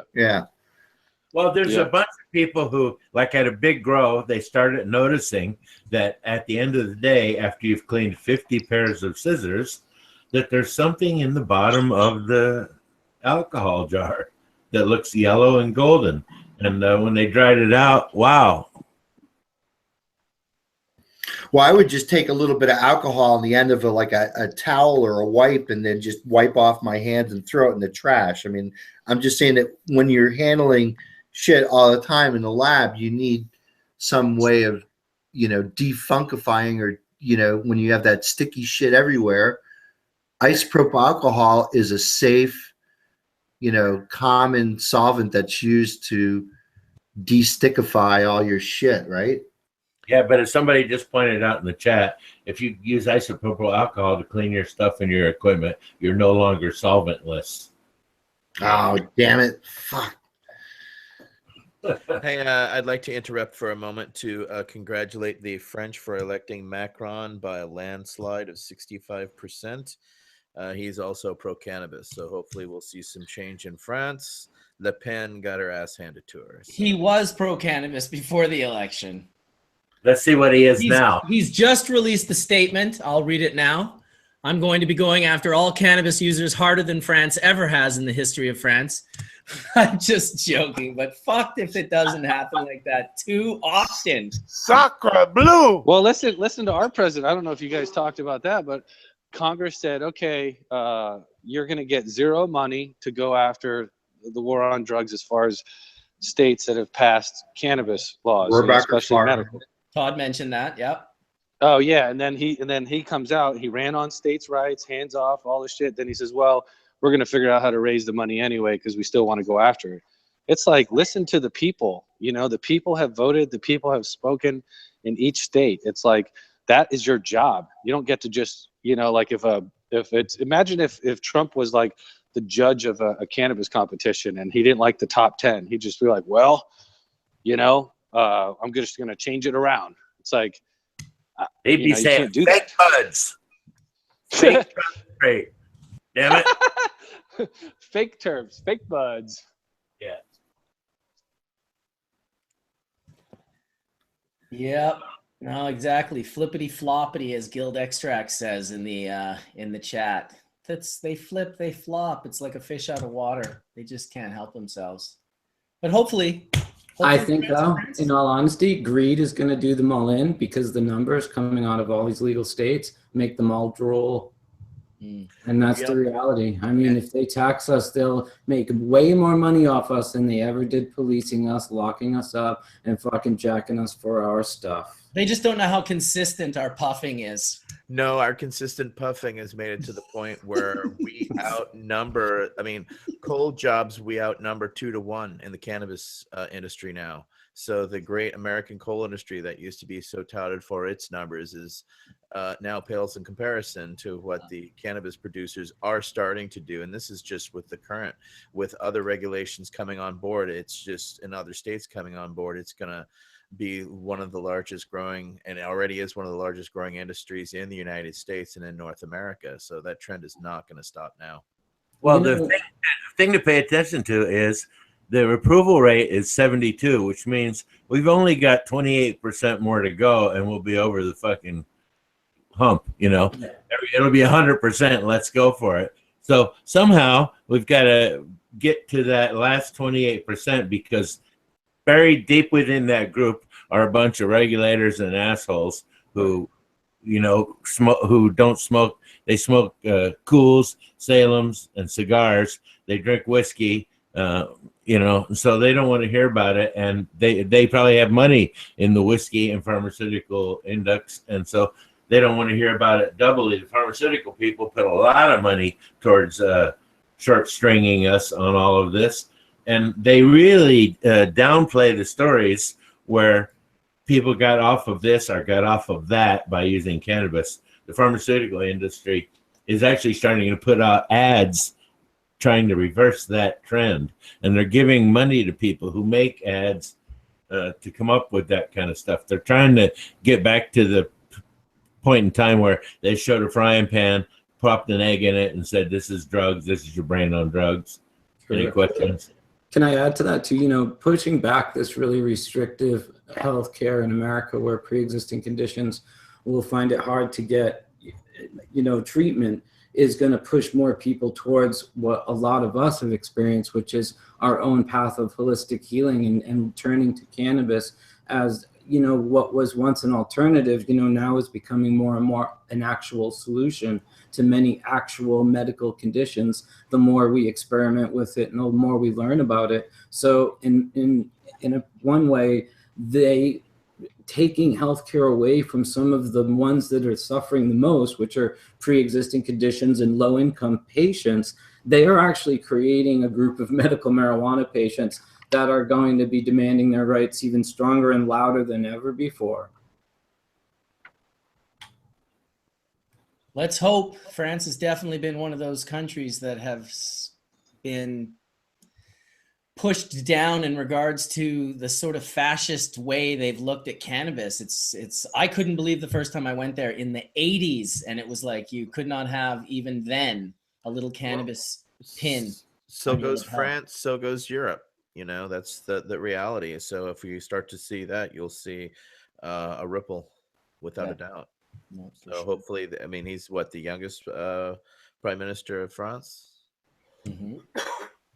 Yeah. But, for those of us that have been visiting Europe for the past 25 years, it has changed immensely in other countries. It used to just be Amsterdam, but now, Spain and Italy and, even France. I've driven through France multiple times. It's changed quite a bit. Germany has medical cannabis. Yeah, Germany is a great example. Absolutely true, Although I remember when somebody got chased out of the hemp biofoc for displaying hemp plants at the hemp symposium. So they were freaking out back in 1995, trying to figure out what they were going to allow and what they were, who's afraid of a flower was really the funniest conversation of that whole, I'd say, expo. Well, that's the potency of propaganda. And it can be done to an idea or to something as simple as a flower. Well, it's funny when it's just a little living plant, a 2-foot high hemp plant that's not harming anybody. It's just a little hemp plant, and they were freaking out over it, and it was honestly very amusing. And I don't know, it's like that's when the perspective, I think that's when the pink elephant's really in the room, because when the cute little plants in front of you and suddenly realize all of this hysteria has been over an actual flower, it seems like really asinine. Well, I think one of the times Mark went to jail was for passing a joint. Just like a joint. He just passed the joint. Bam. He was in jail in Saskatchewan. It was like, what? That's crazy. It's like, I thought selling seeds was ridiculous. He should have bogarted it. Yeah. That's one of those times, you know, where that song doesn't apply. You're right. You're right. Don't bogart that joint. Could have been changed to, you know, maybe bogart the joint. Felony charges are a bitch. You won't be able to go down to the U.S., et cetera, et cetera. He could have probably made a song out of it. I don't know. Maybe Mark will rewrite that song for the prohibition state. Yeah, if you live in Oklahoma, you best bogart that joint.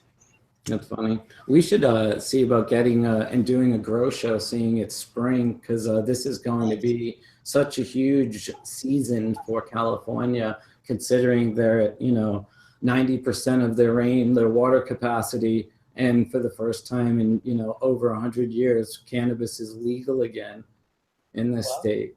Maybe we could invite a bunch of great panelists to join us and have a little bit of a flow, because at Grow Show, we could really invite a lot of different people, let them all come in and share their 2 cents, or even if it's just one great tip for spring planting or whatever. I think it's going to be a bountiful season. I cannot honestly wait to see what everybody does. I hope everybody takes advantage of their rights. And even if you're not growing commercially, grow some cannabis just for the fun of it. Just, for the sake of having a plant on your patio in the name of freedom, just plant a seed. Do it. You can grow, remember, you can grow 6 per adult, and you can gift up to an ounce. Right, grow it and give it away. There you go. Plant your seeds, everybody. Plant your seeds. Well, listen, I do thank everyone for showing up today for Hash Church. I'm going to head off to the university here and check out a few speakers. Plus, I speak today. Holy shit, I almost forgot about that. I do a little extraction panel with a couple other people. I think Allison Drazen is actually moderating it. If I do, maybe I'm wrong. I can't remember. Either way, thanks everyone for coming out for Hash Church 137. All of those that have been watching, and of course, Etienne, Skunkman, Sam, Indra, Dr. Mark Scaldone, Todd McCormick, D420K, who came and left, Tony Verzura for sharing a little bit of the lab with us, and anyone else that I may have forgotten that was in earlier that left. I can't remember. Todd, no hard feelings. I didn't mean anything bad by that. I just get lit up sometimes. None taken. I'm fine. All good, John. Part of the discourse. Sweet of you to say. I hope you all have a great weekend too. I enjoy doing the panel with you. Even if I don't always agree or if I'm laughing, I still have a great time intellectually. I agree with you. I agree with you, Todd. I think it's real suspicious Indra has a vacuum oven. How dare he? You guys are fucking awesome. Cheers and love, Peace out, guys. everybody. Oh, You should see my molecular still. You say that to all the girls. You should see my molecular stilts. Peace out, Tony.